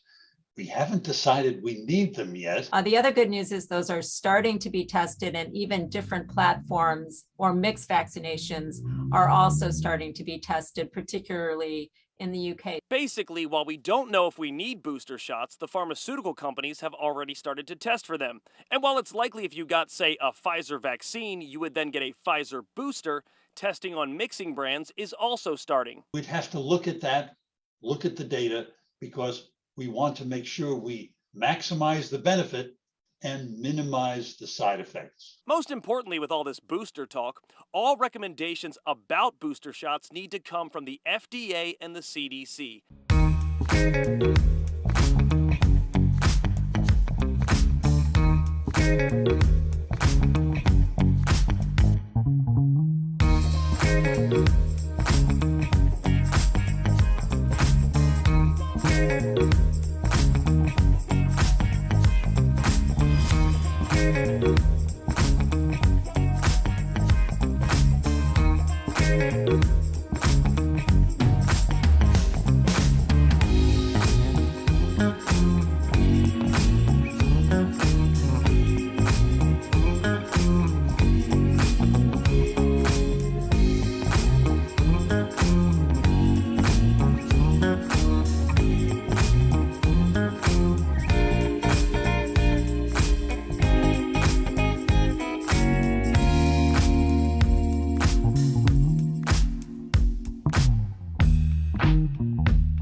Welcome back to DBL. So you never know when a giant debate is going to break out on Twitter, but one woman's tweet has gone viral, and now we have to talk about it. So she tweeted, do you prefer self-checkout at the grocery store, or do you use the cashier? So this may seem like a simple enough question, but it turns out a lot of people have very strong opinions about this. I'm sure at home you're already arguing. So DBL Nation, do you prefer self-checkout or the cashier? Go to dblvote.com to weigh in. Lindsay, what do you prefer? I'm going to go around the horn, and Jeff's going to make fun of me for saying that phrase. What do you prefer, cashier or checkout? I'm a grandma, so I prefer the cashier, because every time I go to self-checkout, before I was pregnant, I would get like a bottle of wine or something like that, and then they have to come over and they have to help me out and scan their card, and then I have to move things from that area of weight to show them that I'm not stealing into my cart, and they have to come over again because the weight's off. So it just is like, if it's more than like 3 items, I have to go to a cashier because my patience in the grocery store is not that high. I appreciate that, Grandma. We have a nodding Jeffrey. You as well? No, I'm a self-checkout guy.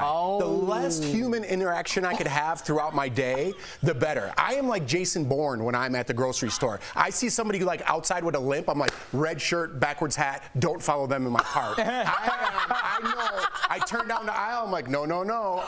That person's on their phone too loud. I'm gonna push them into the chips. I am like Jason Bourne, and I go there, boop, boop. I even know some of the codes. Do you? Like mandarin oranges or something? Oh yeah. Jalapenos, I know it. Boop, boop, boop, boop. Okay, so we got 2 opposing ones. Albert? I'm gonna lean towards the side of Jeff here, and here's why. This is sober Al you're talking to, so I don't need to go to the cashier. Self-checkout, if you don't have any alcohol with you, very quickly, as long as you can locate a barcode and swipe it over the big red X, you can get in and get out. Because if I get behind somebody's cart, I'm just gonna be angry and just judging every purchase. I'd be like, do you need that many Little Debbies? Do you really? And see, I don't want to be that guy, so I just go to the self-checkout. Okay, first of all, but Al, what about the produce? Yeah, the produce is hard. The produce is difficult. Now it says the number on the tag. Not always. They've started to put the barcode on like the base of the stalk of the broccoli. Okay. But when they were first getting the technology right, it was difficult with the produce. Can I say we've all forgotten that it's somebody's job, and that I would like to work and allow someone to have a job instead of a robot? Do you say that when you get a flight online, or do you call up and speak directly to a human? Coming up, let's take a look at the vote. Cashier is 53%. Self-checkout is 47%. I do think Tori, what's your thoughts? I understand maybe some jobs are antiquated, but I'd like to keep the ones we have. However, have y'all seen the new Amazon where you already have a code and put things in your cart and just walk out? You don't do any of it. I've read articles. So that I don't know freaks where me they out. are, though. Yeah, what do you think, Linz? That freaks me out. That's too far. I don't want to. I had to use Apple Pay because I forgot my wallet the other day, and it really was uncomfortable. I'm like on my phone trying to scan. It just is like, just come on. Like, I need to go in my wallet and use a credit card. I don't know what the reason is, but I like to do that. Lindsay, don't call it a wallet. We all know you have a changed purse with coupons folded. But coupons folded like in the 8 pieces, just like, I have something for Chex Mix. Hold on to those raisins. Okay, so we basically have 50. Rude. All the way, and everyone needs all the Little Debbies that we can deserve. All right, Al. Agreed. Coming up on DBL, new twist in the Lady Gaga dog napping saga. The suspects have been caught, but is this the end of the story? And right after the break, we are talking live to actor Chaz Bono. Do not go away.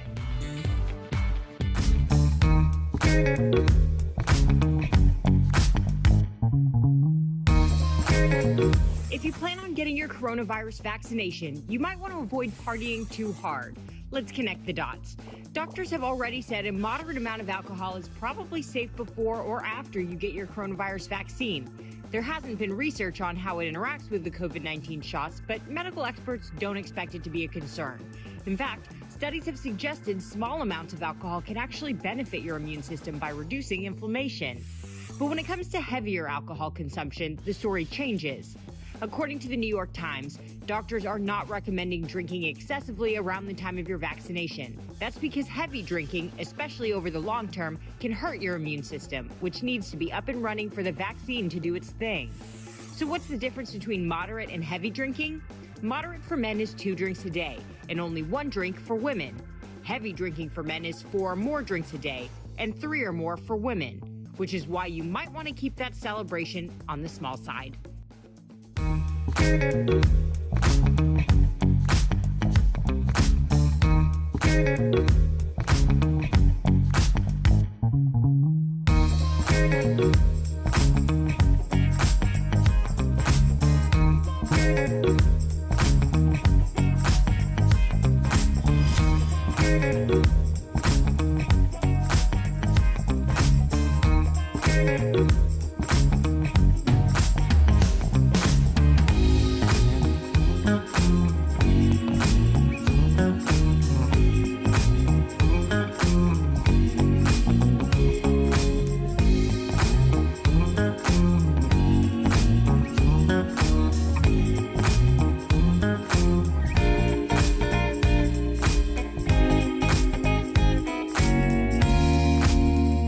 they try true life. They wake up one day, oh, I'm in a nightmare. I don't know what I need. I think I'm in a nightmare and I don't know what I need. Aha. Last week I got fired from my job. I came home early from work and I find my girlfriend in the tub with our neighbor, Larissa. Oh. They were drinking margaritas in the middle of the day for lunch. For lunch. Welcome back to DBL. You just watched a clip from the movie Reboot Camp, a comedy about phony self-care gurus and the people who fall for them. Please welcome one of the stars. We're so proud to have him, Chaz Bono. Yeah. Welcome, Chaz. Thank you. Thanks for having me. We're so excited to have you here. Please talk to us about Reboot Camp and your character, Herbert. I go to self-care guru sometimes, so what drew you to the role? Talk to me. So Reboot Camp, it's a very funny mockumentary, which is one of my favorite kind of comedy genres, about these two brothers who want to do a documentary about the dark side of self-help industry when it kind of falls into the cult lane. And instead of doing it from the outside, they decide that they're going to kind of form a group around a charismatic individual, and one of the brothers, takes on this personality, and they form Reboot Camp. And of course, it's kind of not a totally ethical thing to do, and things start to go amiss. And, it gets very popular, and I play one of the campers, and I come in having this personal life trauma, and I'm looking for somebody to help me, to fix me, to give me purpose again. And I always say, Herbie, if they were passing around glasses of Kool-Aid there, I drank a pitcher. I'm just, the ultimate camper. Gosh. So I know who that person is. Yep. Chaz, I'm so excited to talk to you. I actually rewatched the season finale, season 10 of Curb Your Enthusiasm yesterday. You're fantastic in it. You're fantastic. I got to know everything. It's one of my favorite shows. Really, you did a great job. How did they approach you with that script? What's it like working with Larry David? Is it all improv? What's that set like? I got to know. Sure. So I auditioned for that and booked that part. And honestly, when I auditioned, I was just so excited for that because I got to audition with Larry, and I've watched the show from the beginning and have been a huge fan. So I was like, well, if I book this, amazing, but if not, I've got a story that I got to do improv with Larry David. So and then working on it, it was great. Their scripts there are no lines on their scripts. It is improv. They just kind of outline, the story of each episode and what's going to happen in the scene, and then you just kind of go, and it's a great process. Everybody on the show was amazing. Larry was awesome to work with, and because most television, when you work on something, you do it over and over again for different coverage from everywhere. With Curb, what was kind of neat about it, because no two, takes are alike, they cover it with lots of cameras everywhere. You work on it a few times, you get it, funny, and there's all these cameras covering you, and then you kind of move on. So it was kind of a dream job. I really enjoyed it. It was the first time I really got to do comedy. Up until then, I'd done 2 seasons of American Horror Story and some pretty dark independent films, so that was a lot of fun. Your timing was good. Did a great job. Yeah, you did a great job. And Chaz, you also did a great job with the perfect transition into my question. How you doing? This is Al Jackson here, man. Obviously, you played a popular role on American Horror Story Cult. Can you tell us a little bit about what that was like? That's probably my favorite thing that I've ever done, honestly. I'm a horror fan. Again, I watched that show from the beginning, and it was really just a dream come true to get to do that. And, as an actor, my absolute favorite thing is to play characters that are as far away from who I am as a person. And then also to have the opportunity to develop that character, throughout the season. I think I was on, 8 or 9 episodes that season with that character and really had an opportunity to have an arc with it. And so, it was a dream. I mean, working on that show, the actors are so good. The whole crew. I mean, everybody is just amazing, top notch. It's a joy to work on any Ryan Murphy production, and I just had a blast. Man, Ryan Murphy, awesome. Larry David, you've had a good career, Chaz. Thank you so much, Chaz Bono. I hope you continue with comedy, because I got to tell you, I think I also watched Curb, and I thought you were fantastic. Thank you for stopping by DBL. Everybody, make sure to check out Chaz in Reboot Camp. It's available to buy or rent on May 4th in the U.S. and Canada. Thank you, Chaz, for being here again. We'll be right back. Thanks, Chaz. Bye, love. Thank you. Promotional consideration is brought to you by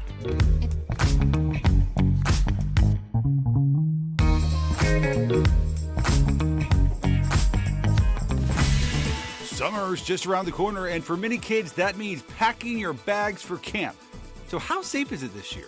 Let's connect the dots. The CDC recently released recommendations for summer camps. They say kids and counselors should wear masks and spend as much time outside as possible. When inside, windows and doors should stay open. And while the CDC did not suggest a vaccine mandate, they strongly recommended eligible employees and campers get the shot. Last year, many camps stayed closed or had limited activities because of COVID, but health officials did learn some important lessons from the camps that stayed open. Last June, nearly half of the 600 campers and staff members at one summer camp in Georgia tested positive for COVID. A CDC report found the camp was not requiring masks, did not open windows and doors for ventilation, and encouraged loud singing and cheering. Meanwhile, camps that implemented multiple safety protocols experienced only a handful of cases. A successful tactic used by those camps, keeping kids in small groups where they only interact with each other. And that is connecting the dots.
DBL. We're talking to the stars live. Kelly Osbourne, Patton Oswalt, Mary Lou Henner, and Derek Huff. Plus, your favorite sitcom stars of the 80s and the 90s. Melissa Joan Hart, Jaleel White, Kim Fields, and Candace Cameron Bure. Don't miss a day this May of DBL. Good celebs. I love that. Welcome back to DBL. We love sharing your comments. Dan on Facebook wrote, yes, every private business has the right to run their business the way they want. If you don't like the rules, then you don't have to patronize their business. Bo from Facebook says, I would say bye-bye. See ya, suckers. And that's fine. You should have put one more bye in, and then you could have went back to the inside. Bye. Ain't Okay. no lie. Archer says, do you know? I don't know the song. I just know there was an infomercial that a black guy taught where he was the choreographer, and it's like, ain't no lie, bye. I will never forget that infomercial. So if anybody out there saw that infomercial, me and my friends laughed about that. 5, 6, 7, 8. Bye. Archer says, what's said is well known. People and celebrities, they do affect people, and mostly young people. So and they shouldn't. Right. They shouldn't have that kind of power or influence over somebody. You should, at home, be your own person and come up with your own judgments that's best for your personal life. Discernment, it's the word of the day. And finally, Bobby says, I would go to the cashier to save their jobs. Thank you, Bobby. If you're leaving us, you can watch the second half of the show on Facebook or YouTube. Saving jobs. Speaking of saving jobs, chat with other viewers, leave your comments, and be a part of DBL Nation. But if you're sticking around, here's what's coming up. Arrests have been made in the Lady Gaga dog napping case, but is there more to the story? Plus, reality TV star Josh Duggar is busted, the latest on the shocking allegations. Thanks to our coworkers working from home, we're new every day, and we will be right back.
This is Daily Blast Live. We're talking about what you're talking about. Real, honest, entertaining, live.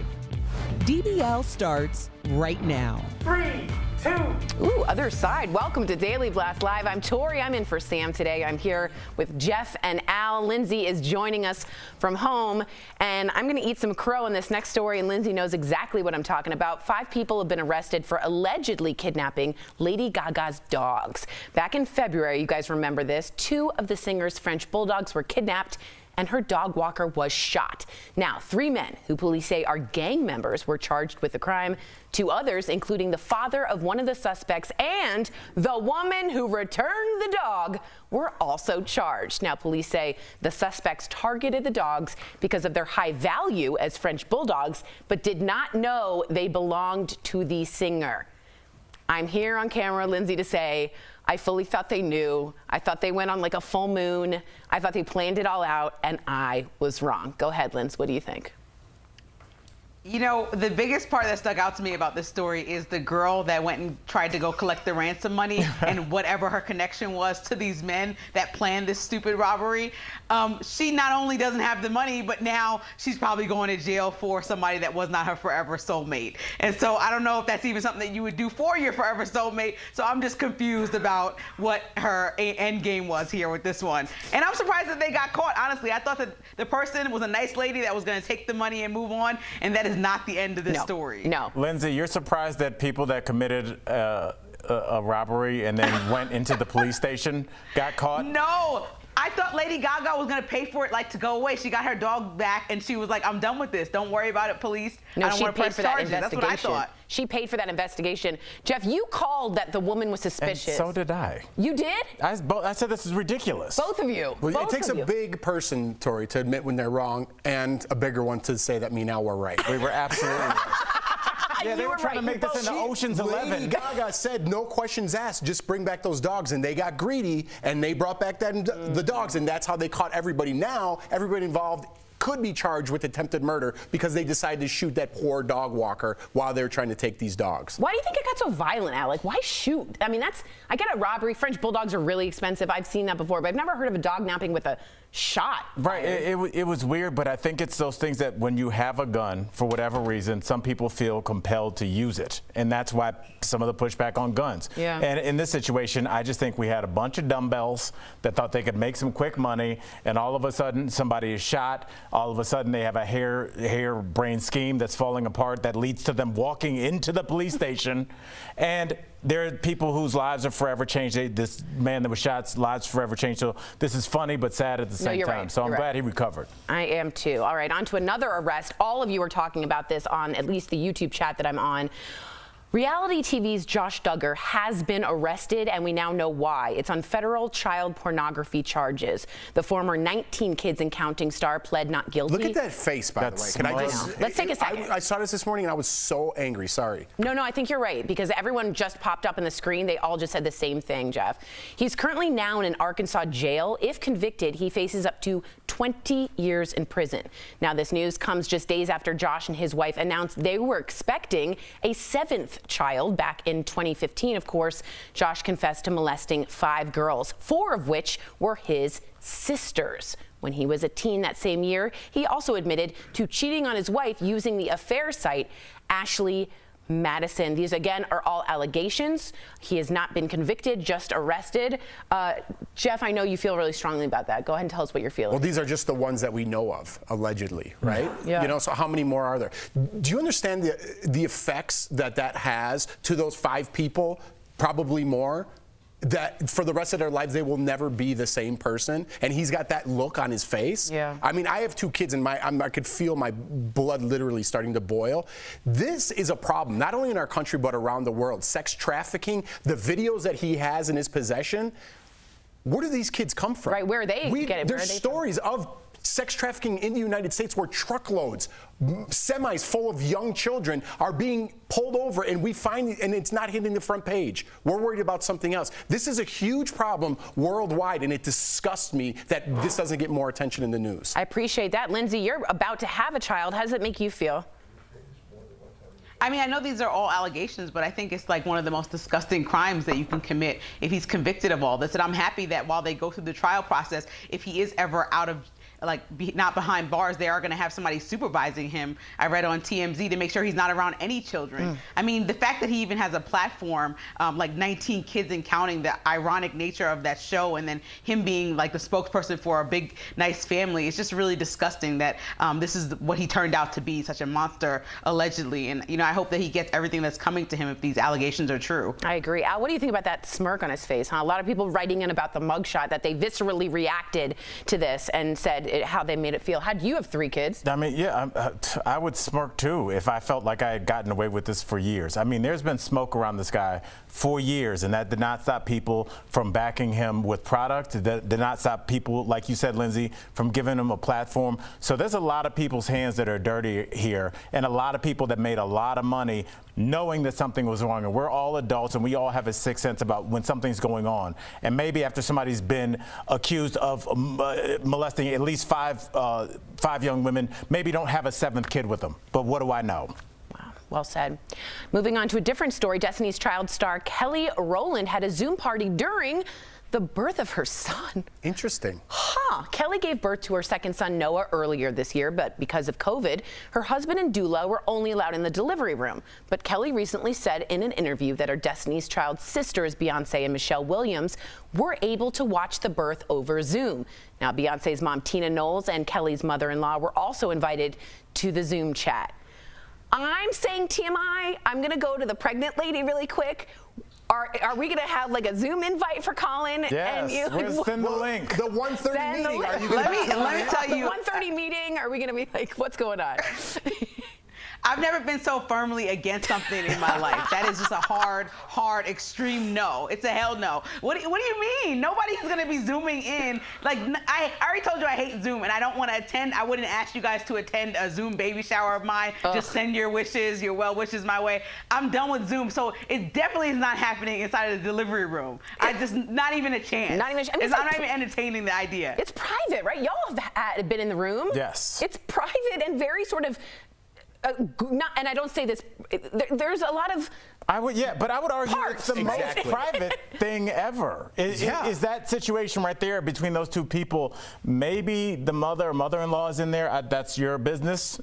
But I just don't know if I would put that on Zoom, even though it's obviously that these women are extremely close. Yeah, I mean, we're close, right? Right. They're basically in a band together. We work together every day. I wouldn't answer Zoom if I was brushing my teeth with you guys, let alone show you my wife and my newborn child being birthed. Listen, Lindsay, I'm just going to leave it there. It's amazing and crazy and all of it. Just explain the picture. Let me tell you something.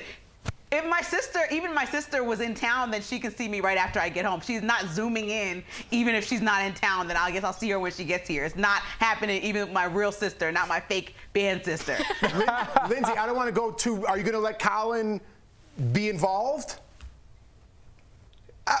Let's talk about this off air. I don't know what you mean about being involved. I didn't want to go too far. Coming up on DBL, we'll introduce you to Jimmy Gardner. Her laugh makes me so happy. This is a victim of the justice system, but a survivor of spirit and strength. His story, incredibly, is next in Freedom Files, Wrongfully Convicted. Stay tuned, everyone. This May on DBL. Chilling first-hand accounts from women who escaped history's most notorious cults. From the sex trafficking ring that was NXIVM to Jonestown, a name synonymous with mass murder. Survivors are speaking out. It wasn't until the wee hours of the morning that we were told that 500 had ran into the jungle and 500 were dead. Don't miss our special series, Free from the Following, Cult Survivor Stories, this May, only on DBL. Closed captioning provided by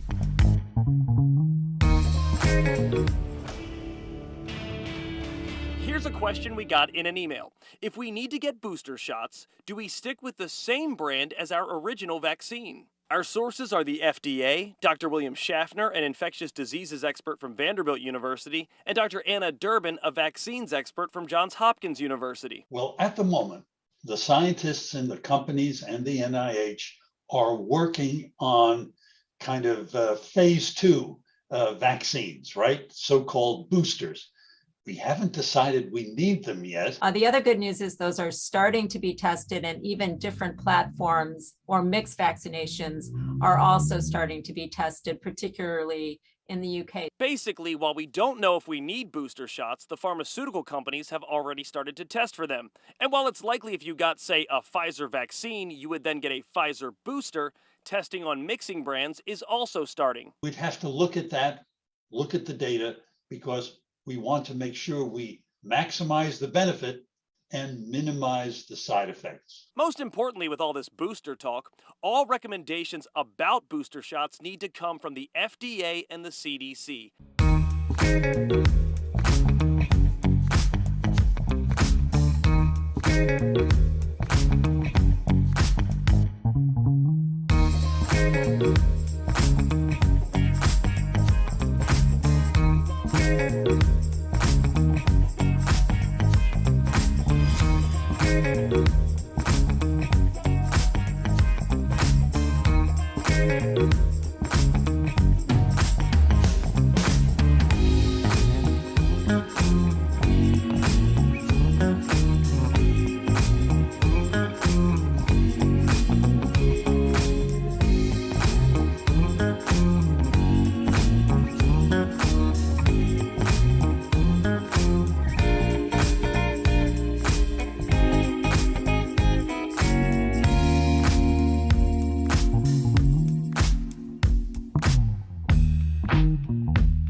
Welcome back to DBL. The odds of a high school athlete becoming a pro baseball player are less than 1%. Jimmy Gardner was on his way to becoming one of those successes until it was stolen from him. Earlier, Alan Sam spoke with Jimmy in Freedom Files, wrongfully convicted.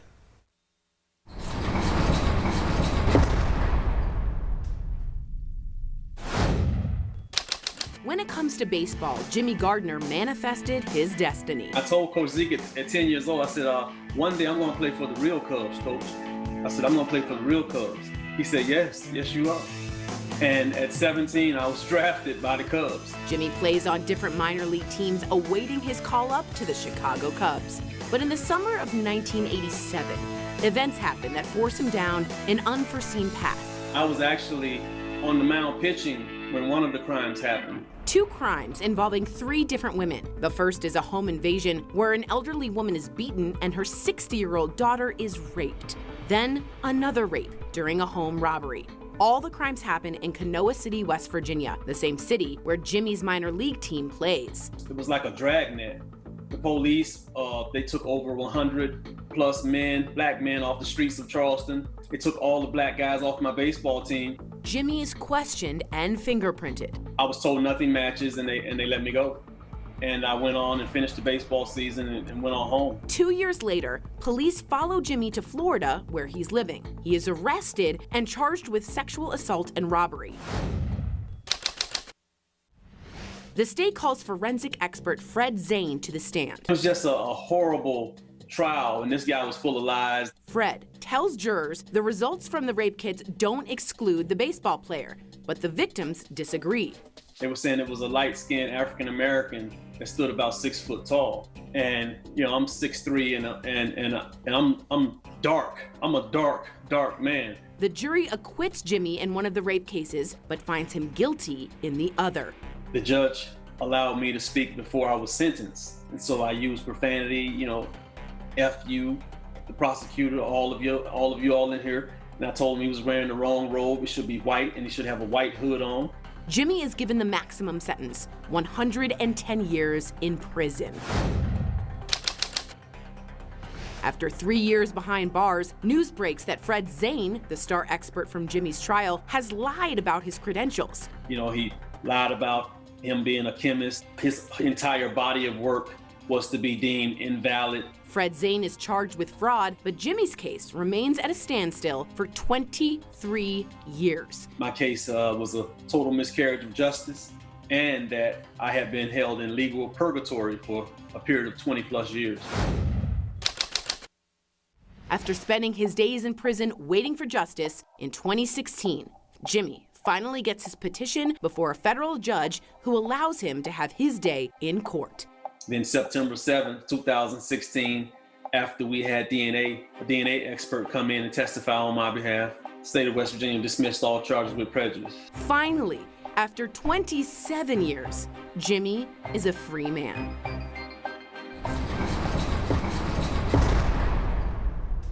Jimmy, welcome to DBL. Now, before your wrongful conviction, you were steps away from being a Chicago Cub. When you think about the life that might have been, does it make you angry? Not really. I've gotten over a lot of anger and rage and all types of displeasure or displeasing emotions throughout the years of incarceration. And I recognized early that that's something I needed to do in order to stay healthy and keep a sane mind. So it doesn't bother me. Wow, better person than me. The only thing that does bother me is that you were not going to be one of my beloved Cleveland Indians. Now, come on, Jimmy. We need you in Cleveland, baby. I think we still got a roster spot. I don't know if I'm capable of filling that spot. I'm almost 55 now. When I left, I was 22. Right. Oh, man. So I don't know about filling the spot today. Well, let's get to that time gap, because your case was in legal purgatory for over 20 years. Like, can you even walk us through how you think that happened? I went to trial in 1990, and before sentencing, the judge asked me would I like to address the court with anything. And at that time, I addressed the court by telling the court to forgive me for my language, but F you and the prosecutors and everybody. I showed emotion, negative emotion. And I told them, you will see me again. This is not the last you've seen of me.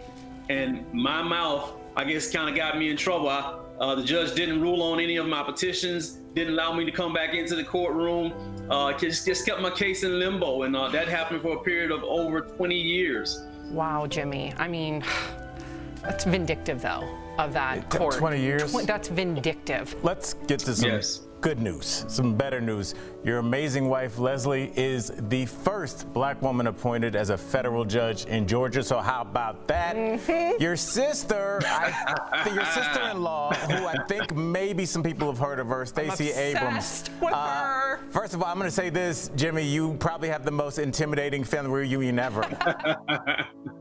Yeah, Leslie is beyond the most intelligent, beautiful person that I've ever met. I'm just very, very, very blessed to be with my wife, Leslie Joyce Abrams Gardner, the Honorable Leslie Joyce Abrams Gardner. But the entire family is just wonderful. You know, my family, you know, I give a lot of different shout outs. My mother, Miss Gladys Gardner. The women around me have just been phenomenal. I feel like everybody should have a few black women in their life, like almost court appointed, because black women, I feel like the reason that I am sitting here in a suit and tie, I got through college, I am a father, is because black women have this amount of love. I have so much success and happiness and intelligence around me. It just oozes off on me. You know, I'm a little bit more intelligent today because of my surroundings. Yes. Man, my heart is bursting, absolutely bursting, Jimmy. Where do you go from here? Well, I'm going to try to complete my college, get my degree in communications at Chapman University. I do inspirational motivational speaking. I do emotional intelligence training. It's so ironic. I do training with an officer from the Charleston Police Department that arrested me for the charges. He and I do emotional intelligence training together. Wow. So that's phenomenal. And I'm just so honored and so blessed to be around so many wonderful people. Thank you so much for sharing your story. For those of you wanting to learn more about Jimmy, check out his podcast, Chopping It Up with Jimmy C. You can also check out his website or his social media pages. Jimmy, it was such an honor. You are walking the walk. Thank you so much, Jimmy. We'll be right back. Thank you. Y'all have a great day. Thank you. Nearly.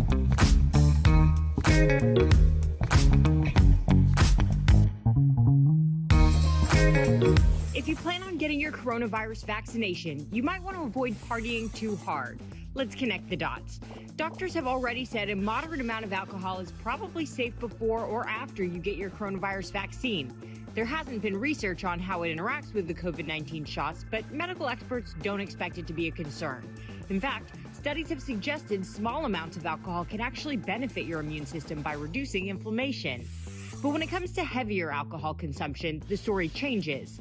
According to the New York Times, doctors are not recommending drinking excessively around the time of your vaccination. That's because heavy drinking, especially over the long term, can hurt your immune system, which needs to be up and running for the vaccine to do its thing.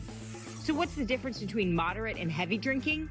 Moderate for men is 2 drinks a day, and only 1 drink for women. Heavy drinking for men is 4 or more drinks a day, and 3 or more for women, which is why you might want to keep that celebration on the small side.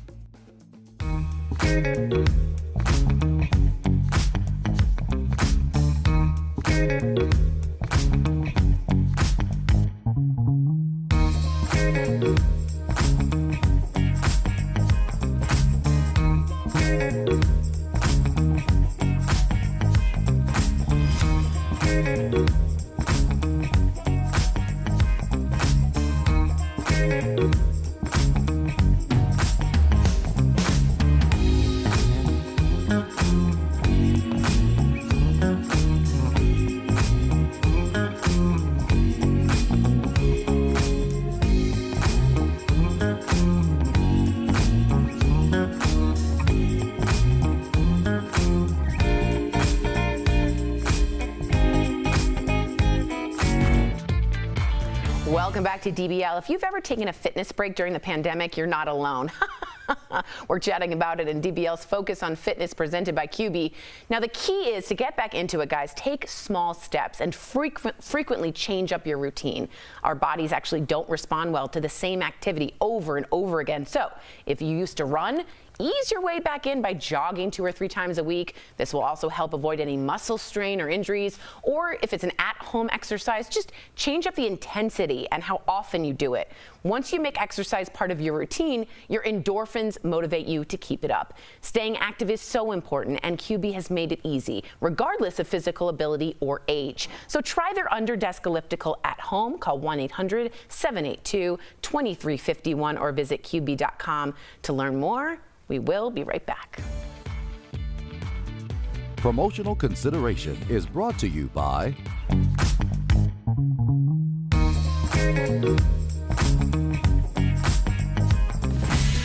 Summer's just around the corner, and for many kids, that means packing your bags for camp.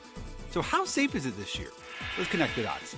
The CDC recently released recommendations for summer camps. They say kids and counselors should wear masks and spend as much time outside as possible.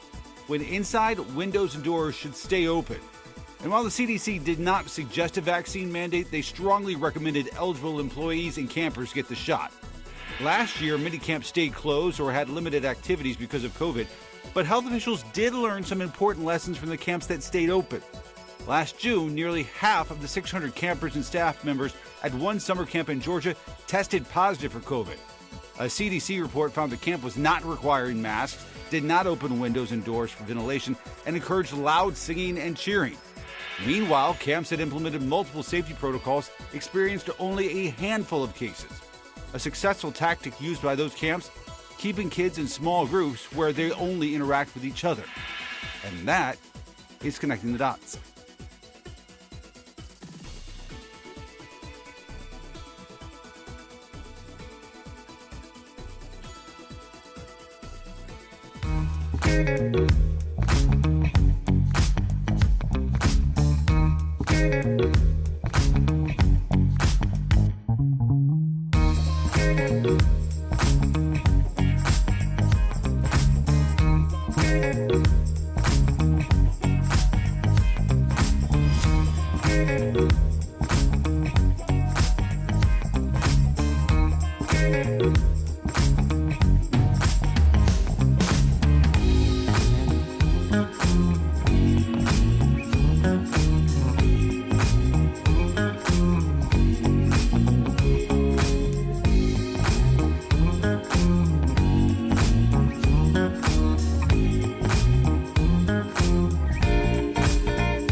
Diverse team of voices in daytime. We've really decided that representation matters, so I am here for it all. Let's reach across the aisle, let's think about our children, and let's stop politicizing everything. I think it's comical, to be honest with you, because people are losing their minds. Sam, you missed the whole point. I'm done. I think I can sing a great country song. When I'm hosting, I feel the most in. Oh, is it not supposed to be now? DBL is all new every day.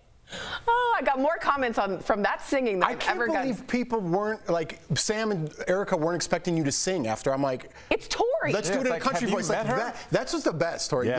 Like when you're like say something, you're right on it. Like we're in an If you're improv class. improvising, you got to commit to That's it. the theater kid in you. That is the theater I kid in love me. it. We got some comments about Jimmy, who is an incredible story. Luna says, it's amazing how Jimmy is going back to college and not letting the past get in the way of his future. That's someone who's going to win.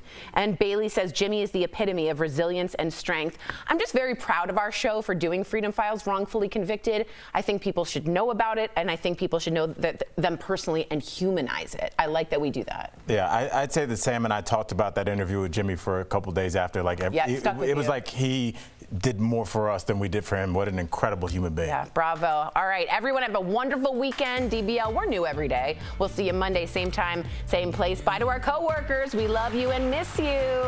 Bye, guys.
Talking about today on Daily Blast Live.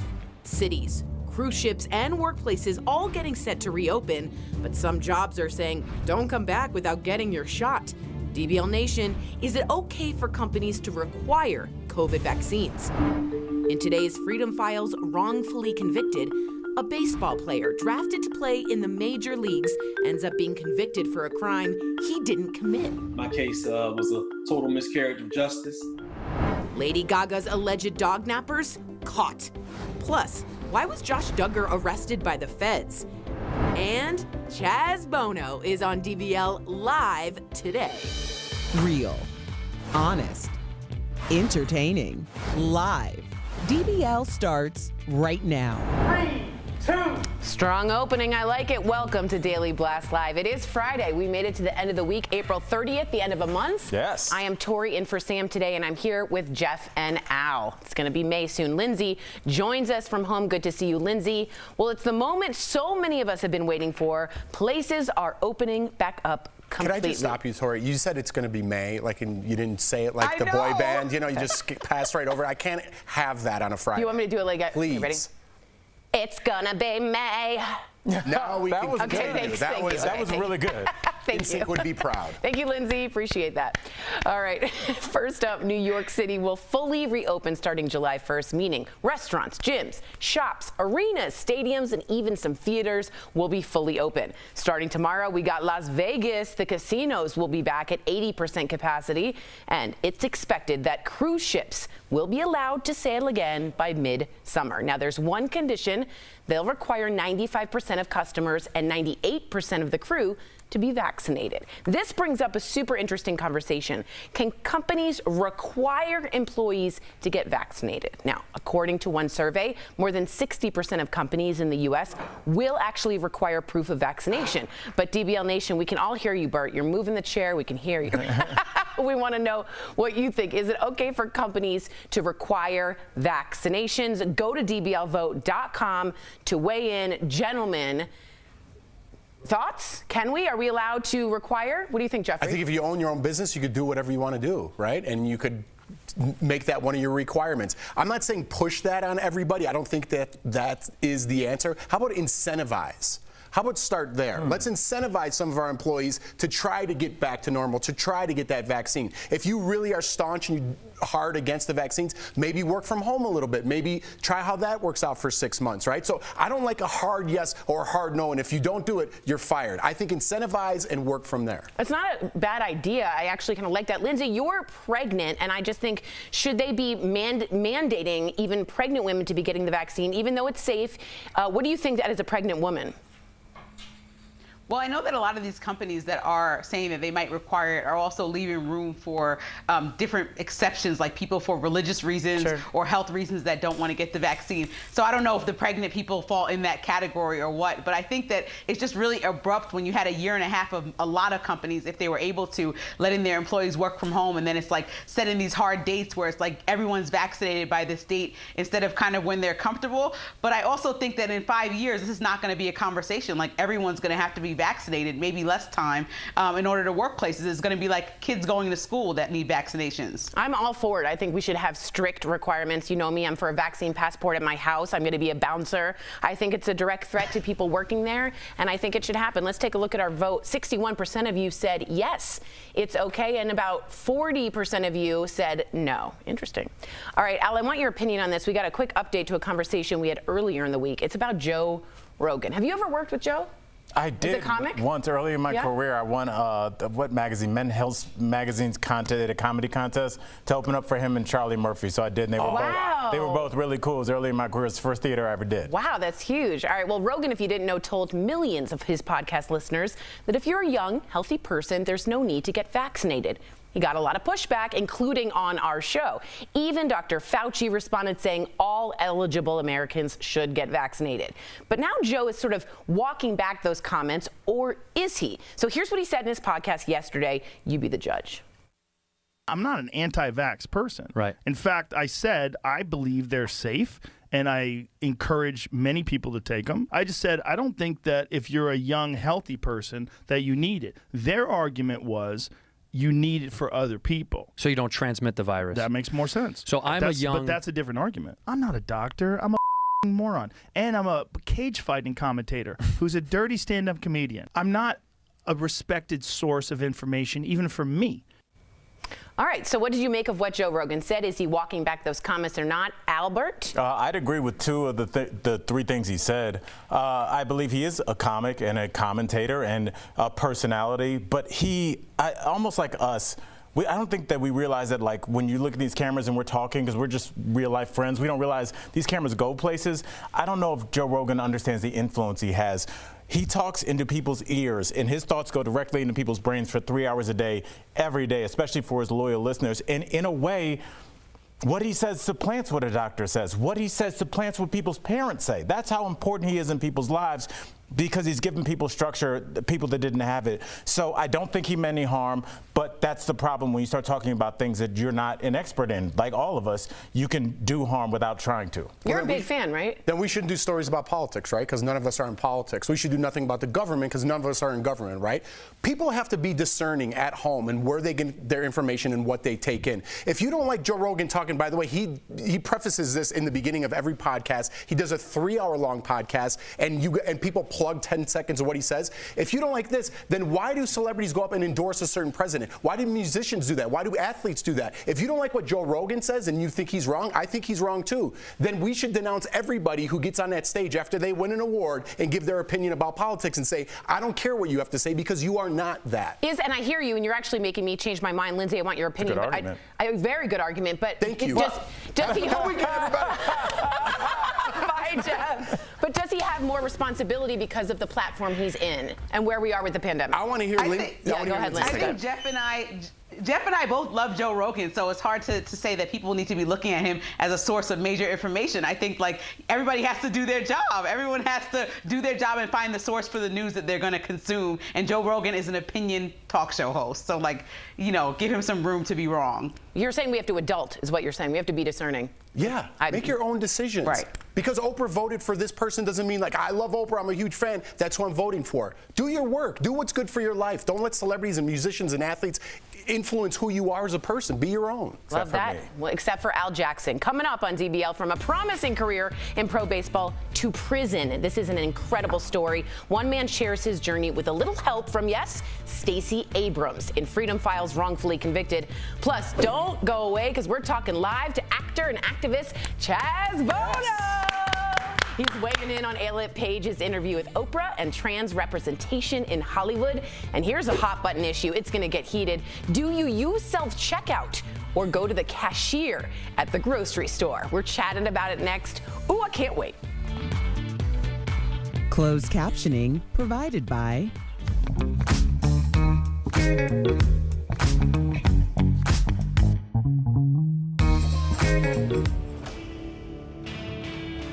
Here's a question we got in an email. If we need to get booster shots, do we stick with the same brand as our original vaccine? Our sources are the FDA, Dr. William Schaffner, an infectious diseases expert from Vanderbilt University, and Dr. Anna Durbin, a vaccines expert from Johns Hopkins University. Well, at the moment, the scientists in the companies and the NIH are working on kind of phase 2 vaccines, right? So-called boosters. We haven't decided we need them yet. The other good news is those are starting to be tested, and even different platforms or mixed vaccinations are also starting to be tested, particularly in the UK. Basically, while we don't know if we need booster shots, the pharmaceutical companies have already started to test for them. And while it's likely if you got, say, a Pfizer vaccine, you would then get a Pfizer booster, testing on mixing brands is also starting. We'd have to look at that, look at the data, because we want to make sure we maximize the benefit and minimize the side effects. Most importantly, with all this booster talk, all recommendations about booster shots need to come from the FDA and the CDC.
Welcome back to DBL. So you never know when a giant debate is going to break out on Twitter, but one woman's tweet has gone viral, and now we have to talk about it. So she tweeted, do you prefer self-checkout at the grocery store, or do you use the cashier?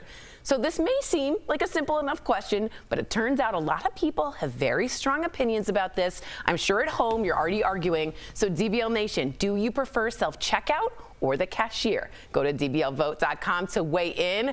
Lindsay, what do you prefer? I'm going to go around the horn, and Jeff's going to make fun of me for saying that phrase. What do you prefer, cashier or checkout? I'm a grandma, so I prefer the cashier because every time I go to self-checkout, before I was pregnant, I would get like a bottle of wine or something like that, and then they have to come over and they have to help me out and scan their card, and then I have to move things from that area of weight to show them that I'm not stealing into my cart, and they have to come over again because the weight's off. So it just is like, if it's more than like 3 items, I have to go to a cashier because my patience in the grocery store is not that high. I appreciate that, Grandma. We have a nodding Jeffrey. You as well? No, I'm a self-checkout guy. The less human interaction I could have throughout my day, the better. I am like Jason Bourne when I'm at the grocery store. I see somebody like outside with a limp, I'm like, red shirt, backwards hat, don't follow them in my cart. I know. I turn down the aisle, I'm like, no.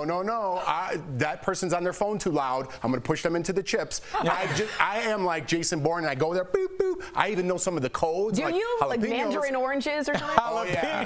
Jalapenos, I know it. Boop, boop, boop, boop. Okay, so we got 2 opposing ones. Albert? I'm going to lean towards the side of Jeff here, and here's why. This is sober Al you're talking to, so I don't need to go to the cashier. Self-checkout, if you don't have any alcohol with you, very quickly, as long as you can locate a barcode and swipe it over the big red X, you can get in and get out. Because if I get behind somebody's cart, I'm just going to be angry and just judging every purchase. I'd be like, do you need that many Little Debbies? Do you really? And see, I don't want to be that guy, so I just go to the self-checkout. Okay, first of all, but rude. Al, what about the produce? Yeah, the produce is hard. The produce is difficult. Now it says the number on the tag. Not always. They've started to put the barcode on like the base of the stalk of the broccoli. Okay. But when they were first getting the technology right, it was difficult with the produce. Can I say we've all forgotten that it's somebody's job, and that I would like to work and allow someone to have a job instead of a robot? Do you say that when you get a flight online, or do you call up and speak directly to a human? Coming up, let's take a look at the vote. Cashier is 53%. Self-checkout is 47%.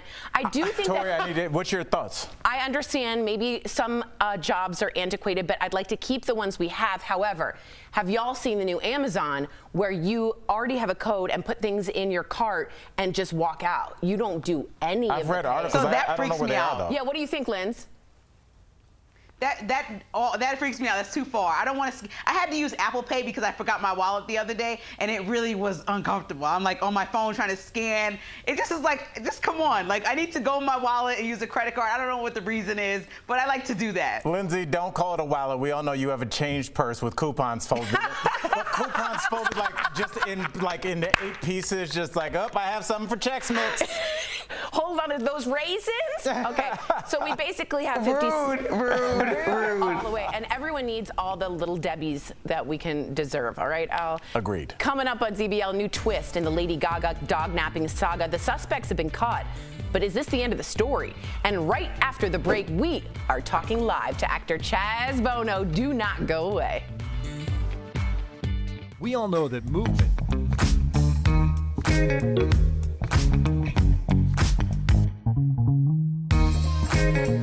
If you plan on getting your coronavirus vaccination, you might want to avoid partying too hard. Let's connect the dots. Doctors have already said a moderate amount of alcohol is probably safe before or after you get your coronavirus vaccine.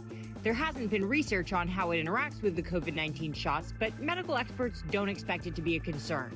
In fact, studies have suggested small amounts of alcohol can actually benefit your immune system by reducing inflammation. But when it comes to heavier alcohol consumption, the story changes. According to the New York Times, doctors are not recommending drinking excessively around the time of your vaccination. That's because heavy drinking, especially over the long term, can hurt your immune system, which needs to be up and running for the vaccine to do its thing. So what's the difference between moderate and heavy drinking? Moderate for men is 2 drinks a day, and only 1 drink for women.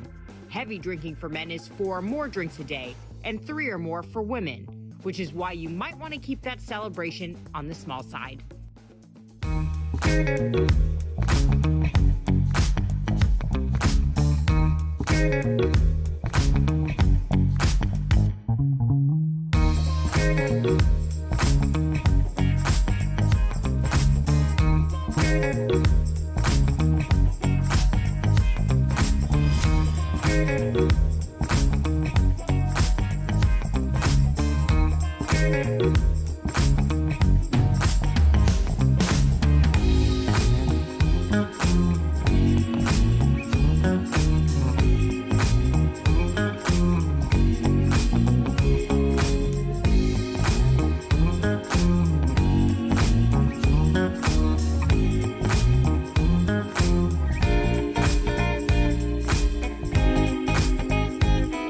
people, they try true life. They wake up one day, oh, I'm in a nightmare.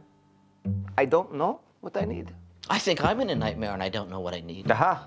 Last week I got fired from my job. I came home early from work and I find my girlfriend in the tub with our neighbor, Larissa. Oh. They were drinking margaritas in the middle of the day for lunch. For lunch. Welcome back to DBL. You just watched a clip from the movie Reboot Camp, a comedy about phony self-care gurus and the people who fall for them. Please welcome one of the stars. We're so proud to have him, Chaz Bono. Yeah. Welcome, Chaz. Thank you. Thanks for having me. We're so excited to have you here. Please talk to us about Reboot Camp and your character, Herbert. I go to self-care guru sometimes, so what drew you to the role? Talk to me. So Reboot Camp, it's a very funny mockumentary, which is one of my favorite kind of comedy genres, about these two brothers who want to do a documentary about the dark side of self-help industry when it kind of falls into the cult lane. And instead of doing it from the outside, they decide that they're going to kind of form a group around a charismatic individual, and one of the brothers, takes on this personality, and they form Reboot Camp. And of course, it's kind of not a totally ethical thing to do when things start to go amiss. And, it gets very popular, and I play one of the campers, and I come in having this personal life trauma, and I'm looking for somebody to help me, to fix me, to give me purpose again. And I always say, Herbie, if they were passing around glasses of Kool-Aid there, I drank a pig. I'm just, the ultimate camper. Gosh. So I know who that person is. Yep. Chaz, I'm so excited to talk to you. I actually rewatched the season finale, season 10 of Curb Your Enthusiasm yesterday. You're fantastic in it. You're fantastic. I got to know everything. It's one of my favorite shows. Really, you did a great job. How did they approach you with that script? What's it like working with Larry David? Is it all improv? What's that set like? I got to know. Sure. So I auditioned for that and booked that part.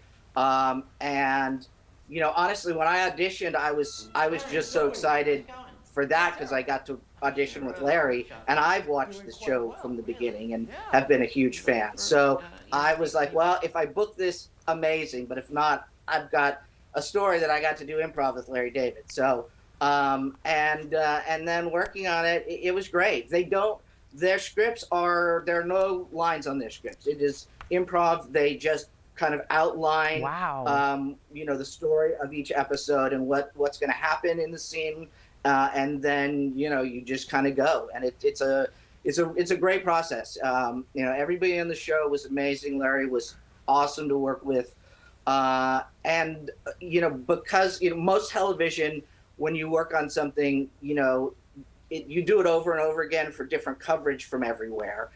With Curb, what was kind of neat about it, because no two, takes are alike, they cover it with lots of cameras everywhere. You work on it a few times, you get it, funny, and there's all these cameras covering you, and then you kind of move on. So it was kind of a dream job. I really enjoyed it.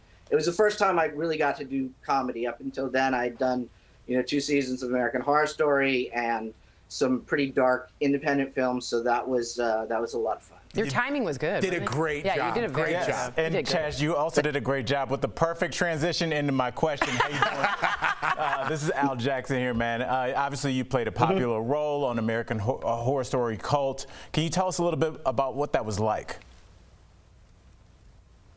That's probably my favorite thing that I've ever done, honestly. I'm a horror fan. Again, I watched that show from the beginning, and it was really just a dream come true to get to do that. And, as an actor, my absolute favorite thing is to play characters that are as far away from who I am as a person.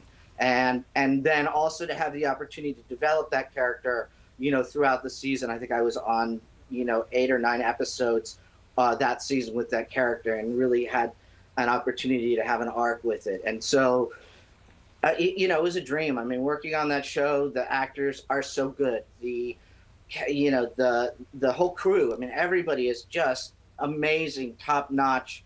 It's a joy to work, to work on any Ryan Murphy production, and I just had a blast. Man, Ryan Murphy, awesome. Larry David, you've had a good career, Chaz. Thank you so much, Chaz Bono. I hope you continue with comedy, because I got to tell you, I think I also watched Curb, and I thought you were fantastic. Thank you for stopping by DBL. Everybody, make sure to check out Chaz in Reboot Camp. It's available to buy or rent on May 4th in the U.S. and Canada. Thank you, Chaz, for being here again. We'll be right back. Thanks, Chaz. Bye, love. Thank you. Promotional consideration is brought to you by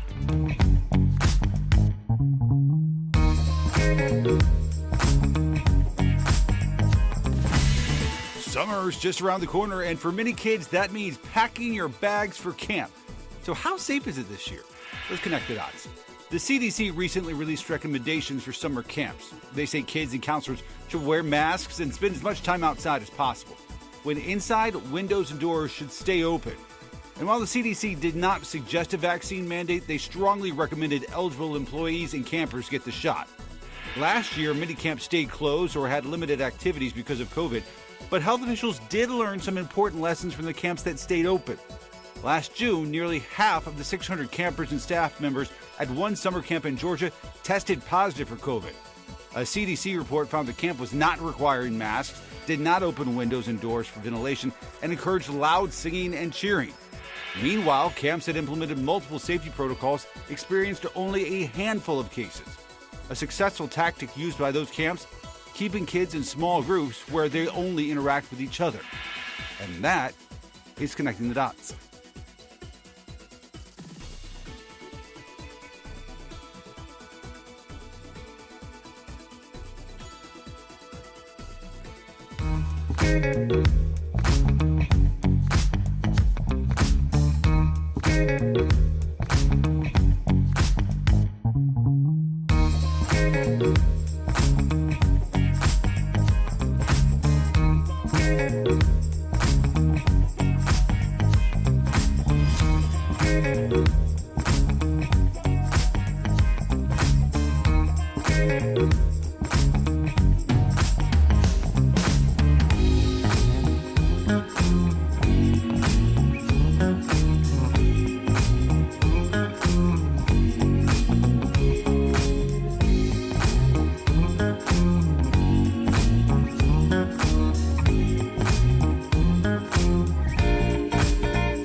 DBL.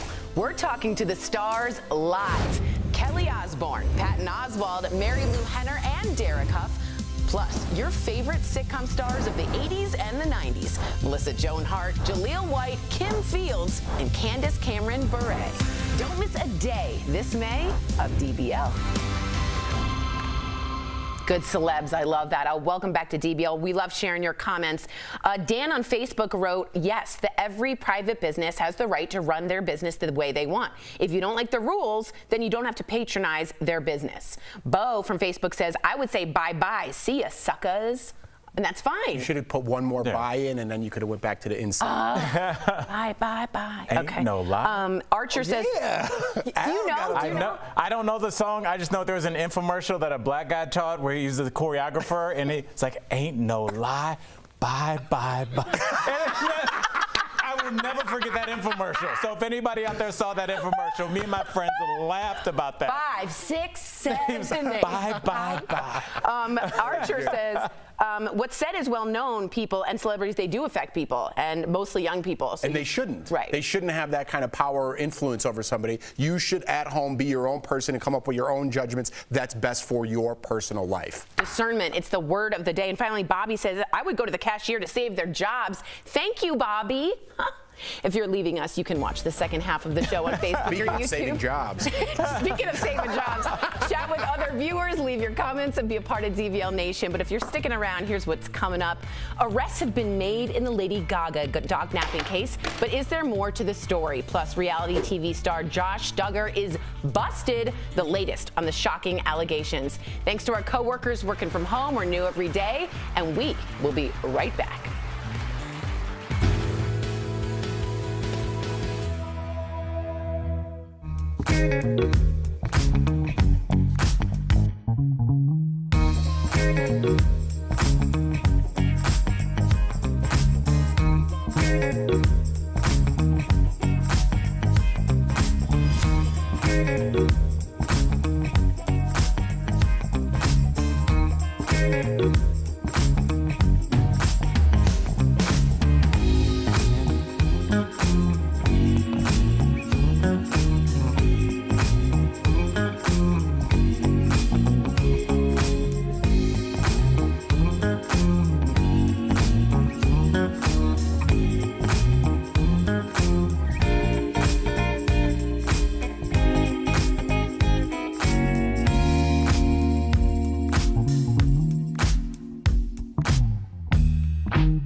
is Daily Blast Live. We're talking about what you're talking about.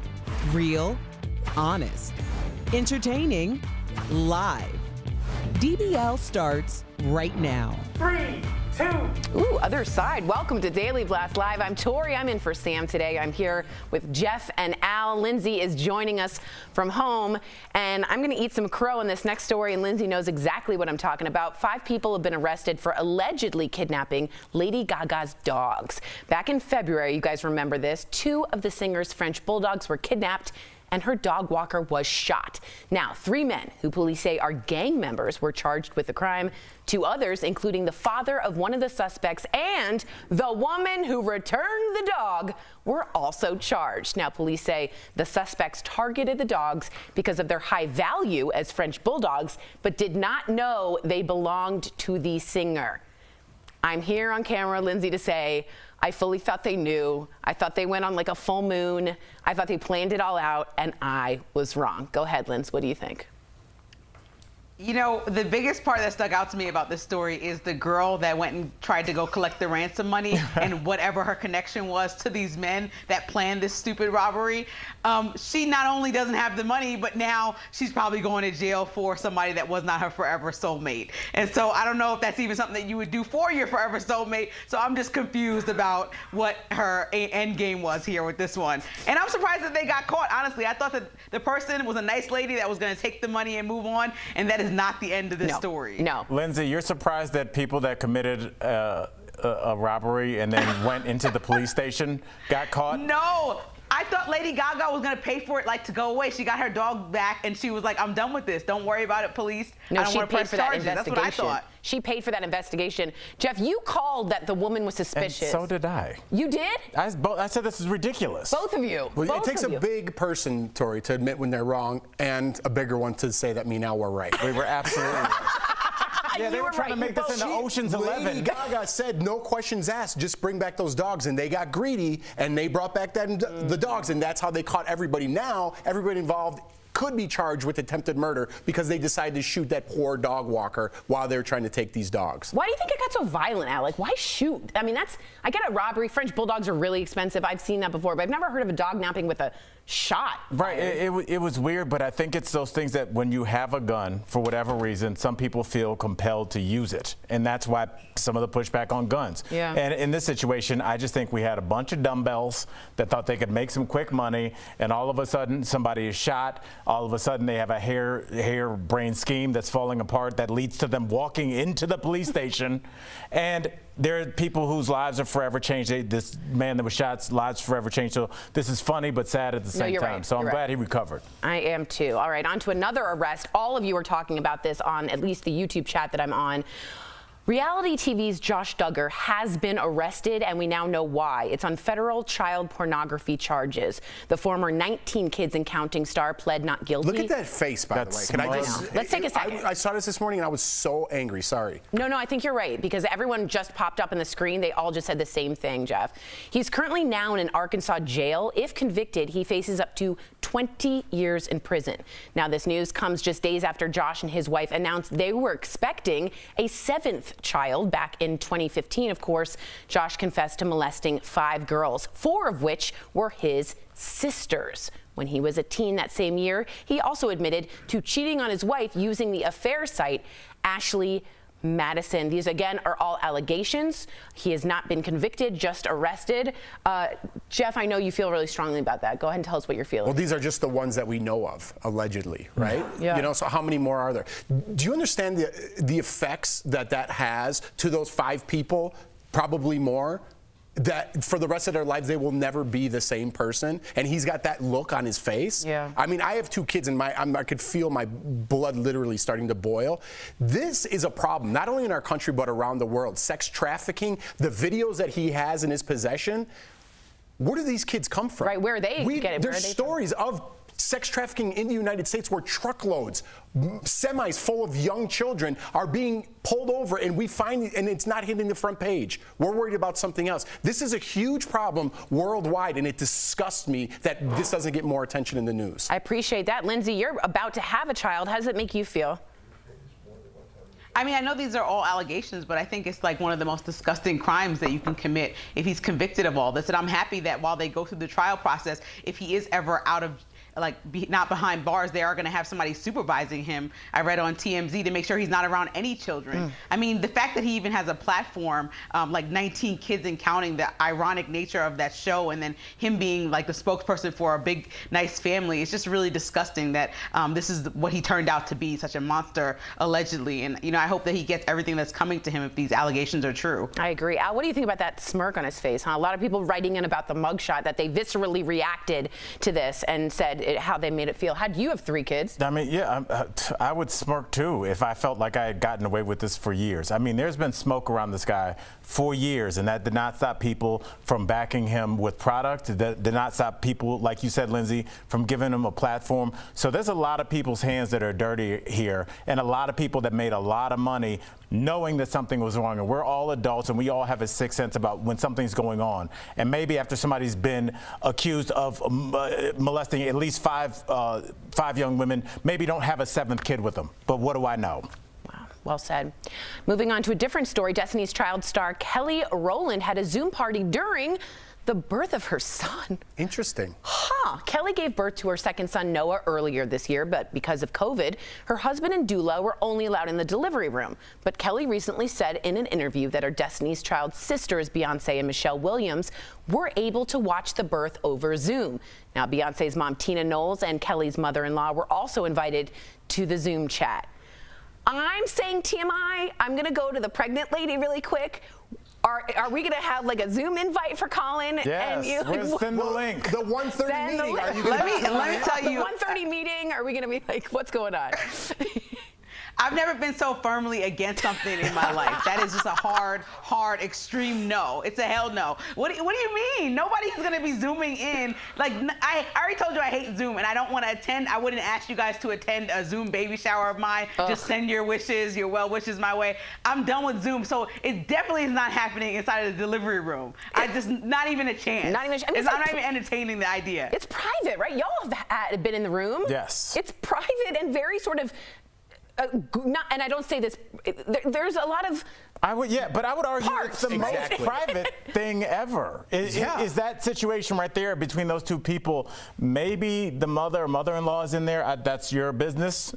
But I just don't know if I would put that on Zoom, even though it's obviously that these women are extremely close. Yeah, I mean, we're close, right? Right. They're basically in a band together. We work together every day. I wouldn't answer Zoom if I was brushing my teeth with you guys, let alone show you my wife and my newborn child being birthed.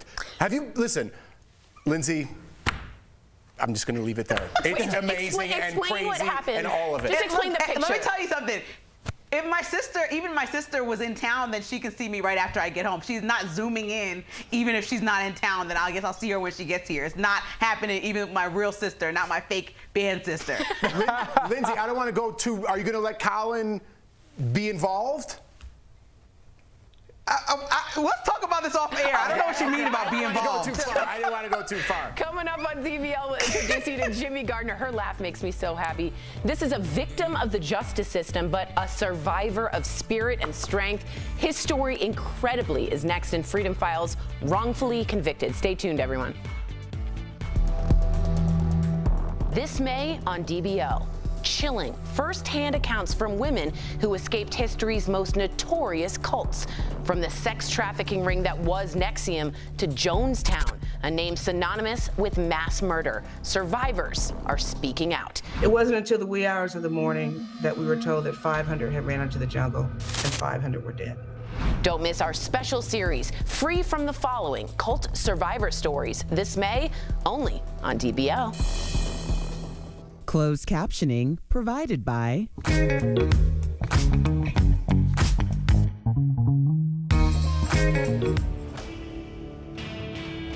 Here's a question we got in an email. If we need to get booster shots, do we stick with the same brand as our original vaccine? Our sources are the FDA, Dr. William Schaffner, an infectious diseases expert from Vanderbilt University, and Dr. Anna Durbin, a vaccines expert from Johns Hopkins University. Well, at the moment, the scientists in the companies and the NIH are working on kind of phase 2 vaccines, right? So-called boosters.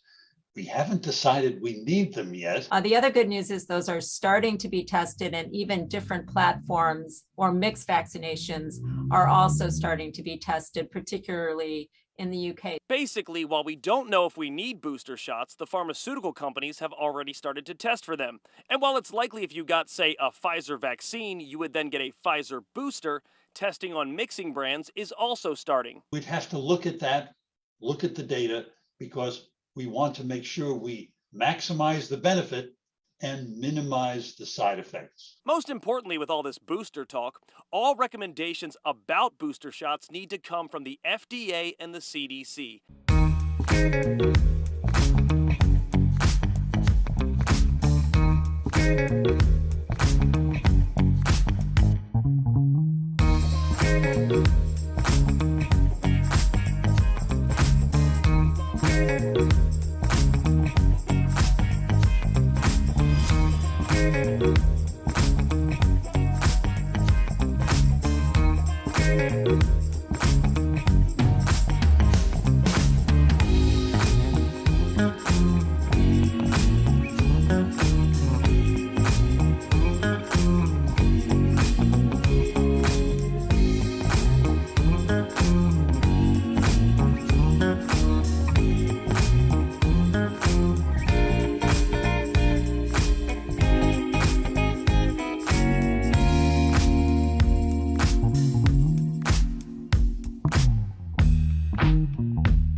Welcome back to DBL. The odds of a high school athlete becoming a pro baseball player are less than 1%.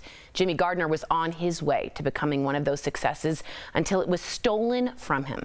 Earlier, Alan Sam spoke with Jimmy in Freedom Files, wrongfully convicted.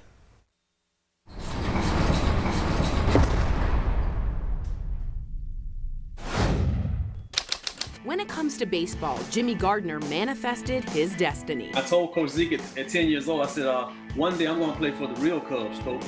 I said, I'm going to play for the real Cubs. He said, yes you are. And at 17, I was drafted by the Cubs. Jimmy plays on different minor league teams awaiting his call up to the Chicago Cubs. But in the summer of 1987, events happened that forced him down an unforeseen path. I was actually on the mound pitching when one of the crimes happened. 2 crimes involving 3 different women. The first is a home invasion where an elderly woman is beaten and her 60-year-old daughter is raped. Then another rape during a home robbery. All the crimes happen in Canoa City, West Virginia, the same city where Jimmy's minor league team plays. It was like a dragnet. The police, they took over 100 plus men, black men off the streets of Charleston. They took all the black guys off my baseball team. Jimmy is questioned and fingerprinted. I was told nothing matches and they let me go. And I went on and finished the baseball season and went on home. 2 years later, police follow Jimmy to Florida where he's living. He is arrested and charged with sexual assault and robbery. The state calls forensic expert Fred Zane to the stand. It was just a horrible trial, and this guy was full of lies. Fred tells jurors the results from the rape kits don't exclude the baseball player, but the victims disagree. They were saying it was a light-skinned African-American that stood about 6 foot tall. And, you know, I'm 6'3", and I'm dark. I'm a dark man. The jury acquits Jimmy in one of the rape cases, but finds him guilty in the other. The judge allowed me to speak before I was sentenced. And so I used profanity, you know, F you, the prosecutor, all of you all in here. And I told him he was wearing the wrong robe. It should be white and he should have a white hood on. Jimmy is given the maximum sentence, 110 years in prison. After 3 years behind bars, news breaks that Fred Zane, the star expert from Jimmy's trial, has lied about his credentials. You know, he lied about him being a chemist. His entire body of work was to be deemed invalid. Fred Zane is charged with fraud, but Jimmy's case remains at a standstill for 23 years. My case was a total miscarriage of justice, and that I had been held in legal purgatory for a period of 20 plus years. After spending his days in prison waiting for justice, in 2016, Jimmy finally gets his petition before a federal judge who allows him to have his day in court. Then September 7th, 2016, after we had a DNA expert come in and testify on my behalf, the state of West Virginia dismissed all charges with prejudice. Finally, after 27 years, Jimmy is a free man.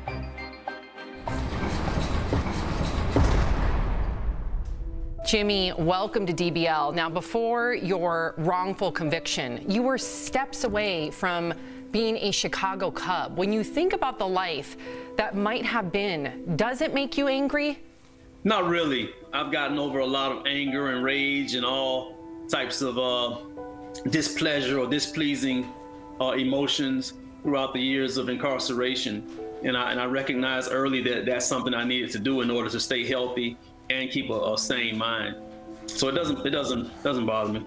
Wow, better person than me. You know, the only thing that does bother me is that you were not going to be one of my beloved Cleveland Indians. Now, come on, Jimmy. We need you in Cleveland, baby. I think we still got a roster spot. I don't know if I'm capable of filling that spot. I'm almost 55 now. You know, when I left, I was 22. Right. Oh, man. So I don't know about filling the spot today. Well, let's get to that time gap, because your case was in legal purgatory for over 20 years. Like, can you even help walk us through like how you think that happened? I went to trial in 1990, and before sentencing, the judge asked me would I like to address the court with anything. And at that time, I addressed the court by telling the court to forgive me for my language, but F you and the prosecutors and everybody. I showed emotion, negative emotion. And I told them, you will see me again. This is not the last you've seen of me. And my mouth, I guess, kind of got me in trouble. The judge didn't rule on any of my petitions, didn't allow me to come back into the courtroom, just kept my case in limbo. And that happened for a period of over 20 years. Wow, Jimmy. I mean, that's vindictive, though, of that court. 20 years? That's vindictive. Let's get to some good news, some better news. Your amazing wife, Leslie, is the first black woman appointed as a federal judge in Georgia. So how about that? Your sister, your sister-in-law, who I think maybe some people have heard of her, Stacey Abrams. With her. First of all, I'm going to say this, Jimmy, you probably have the most intimidating family reunion ever. Yeah, Leslie is beyond the most intelligent, beautiful person that I've ever met. I'm just very, very, very blessed to be with my wife, Leslie Joyce Abrams Gardner, the Honorable Leslie Joyce Abrams Gardner. But the entire family is just wonderful. You know, my family, you know, I give a lot of different shout outs. My mother, Miss Gladys Gardner. The women around me have just been phenomenal.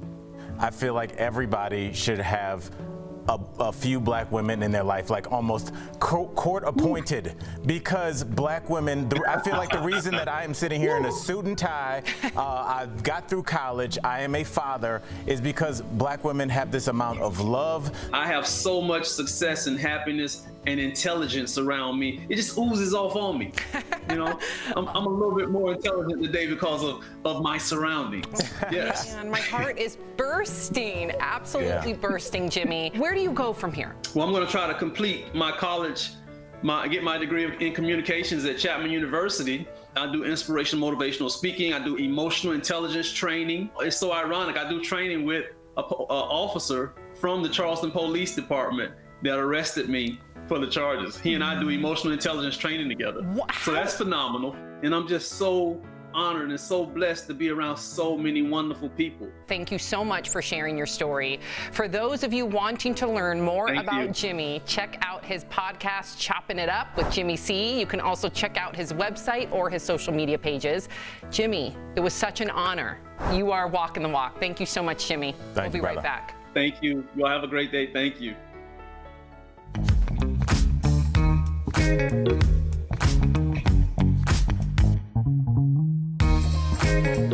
If you plan on getting your coronavirus vaccination, you might want to avoid partying too hard. Let's connect the dots. Doctors have already said a moderate amount of alcohol is probably safe before or after you get your coronavirus vaccine. There hasn't been research on how it interacts with the COVID-19 shots, but medical experts don't expect it to be a concern. In fact, studies have suggested small amounts of alcohol can actually benefit your immune system by reducing inflammation. But when it comes to heavier alcohol consumption, the story changes. According to the New York Times, doctors are not recommending drinking excessively around the time of your vaccination. That's because heavy drinking, especially over the long term, can hurt your immune system, which needs to be up and running for the vaccine to do its thing. So what's the difference between moderate and heavy drinking? Moderate for men is 2 drinks a day, and only 1 drink for women. Heavy drinking for men is 4 or more drinks a day, and 3 or more for women, which is why you might want to keep that celebration on the small side.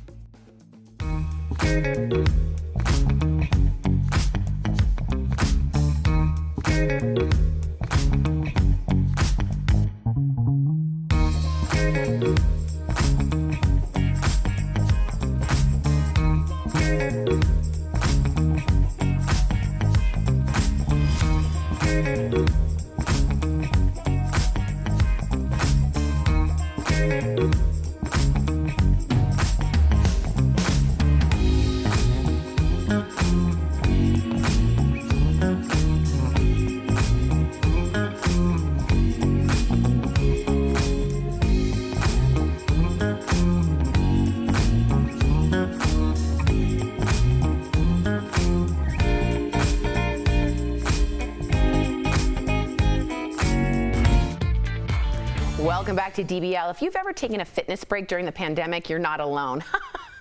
We're chatting about it in DBL's Focus on Fitness presented by QB. Now, the key is to get back into it, guys. Take small steps and frequently change up your routine.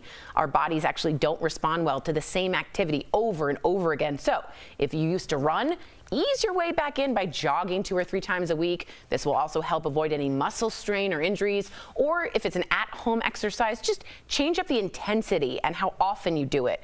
Once you make exercise part of your routine, your endorphins motivate you to keep it up. Staying active is so important, and QB has made it easy, regardless of physical ability or age. So try their under-desk elliptical at home. Call 1-800-782-2351 or visit QB.com to learn more.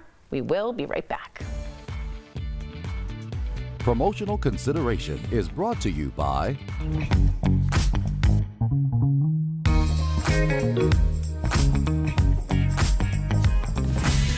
Summer's just around the corner, and for many kids, that means packing your bags for camp. So how safe is it this year? Let's connect the dots. The CDC recently released recommendations for summer camps. They say kids and counselors should wear masks and spend as much time outside as possible. When inside, windows and doors should stay open. And while the CDC did not suggest a vaccine mandate, they strongly recommended eligible employees and campers get the shot. Last year, many camps stayed closed or had limited activities because of COVID, but health officials did learn some important lessons from the camps that stayed open. Last June, nearly half of the 600 campers and staff members at one summer camp in Georgia tested positive for COVID. A CDC report found the camp was not requiring masks, did not open windows and doors for ventilation, and encouraged loud singing and cheering. Meanwhile, camps that implemented multiple safety protocols experienced only a handful of cases. A successful tactic used by those camps, keeping kids in small groups where they only interact with each other. And that is connecting the dots.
Diverse team of voices in daytime. We've really decided that representation matters, so I am here for it all. Let's reach across the aisle, let's think about our children, and let's stop politicizing everything. I think it's comical, to be honest with you, because people are losing their minds. Sam, you missed the whole point.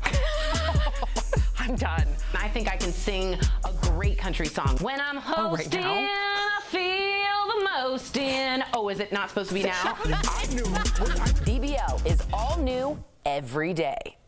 Oh, I got more comments from that singing than I've ever gotten. I can't believe people weren't, like, Sam and Erica weren't expecting you to sing after. I'm like, it's Tori. Let's do it in a country voice. Like that's what's the best, Tori. Yes. Like, when you're like, say something, you're right on it. Like, we're in an if you're improvising, you got to commit to it. That's the theater kid in you. That is the theater kid in me. We got some comments about Jimmy, who is an incredible story. Luna says, it's amazing how Jimmy is going back to college and not letting the past get in the way of his future. That's someone who's going to win. And Bailey says, Jimmy is the epitome of resilience and strength. I'm just very proud of our show for doing Freedom Files Wrongfully Convicted. I think people should know about it, and I think people should know them personally and humanize it. I like that we do that. Yeah, I'd say that Sam and I talked about that interview with Jimmy for a couple days after. Like, it was like he did more for us than we did for him. What an incredible human being. Yeah, bravo. All right, everyone have a wonderful weekend. DBL, we're new every day. We'll see you Monday, same time, same place. Bye to our coworkers. We love you and miss you. Bye, guys.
Thank you.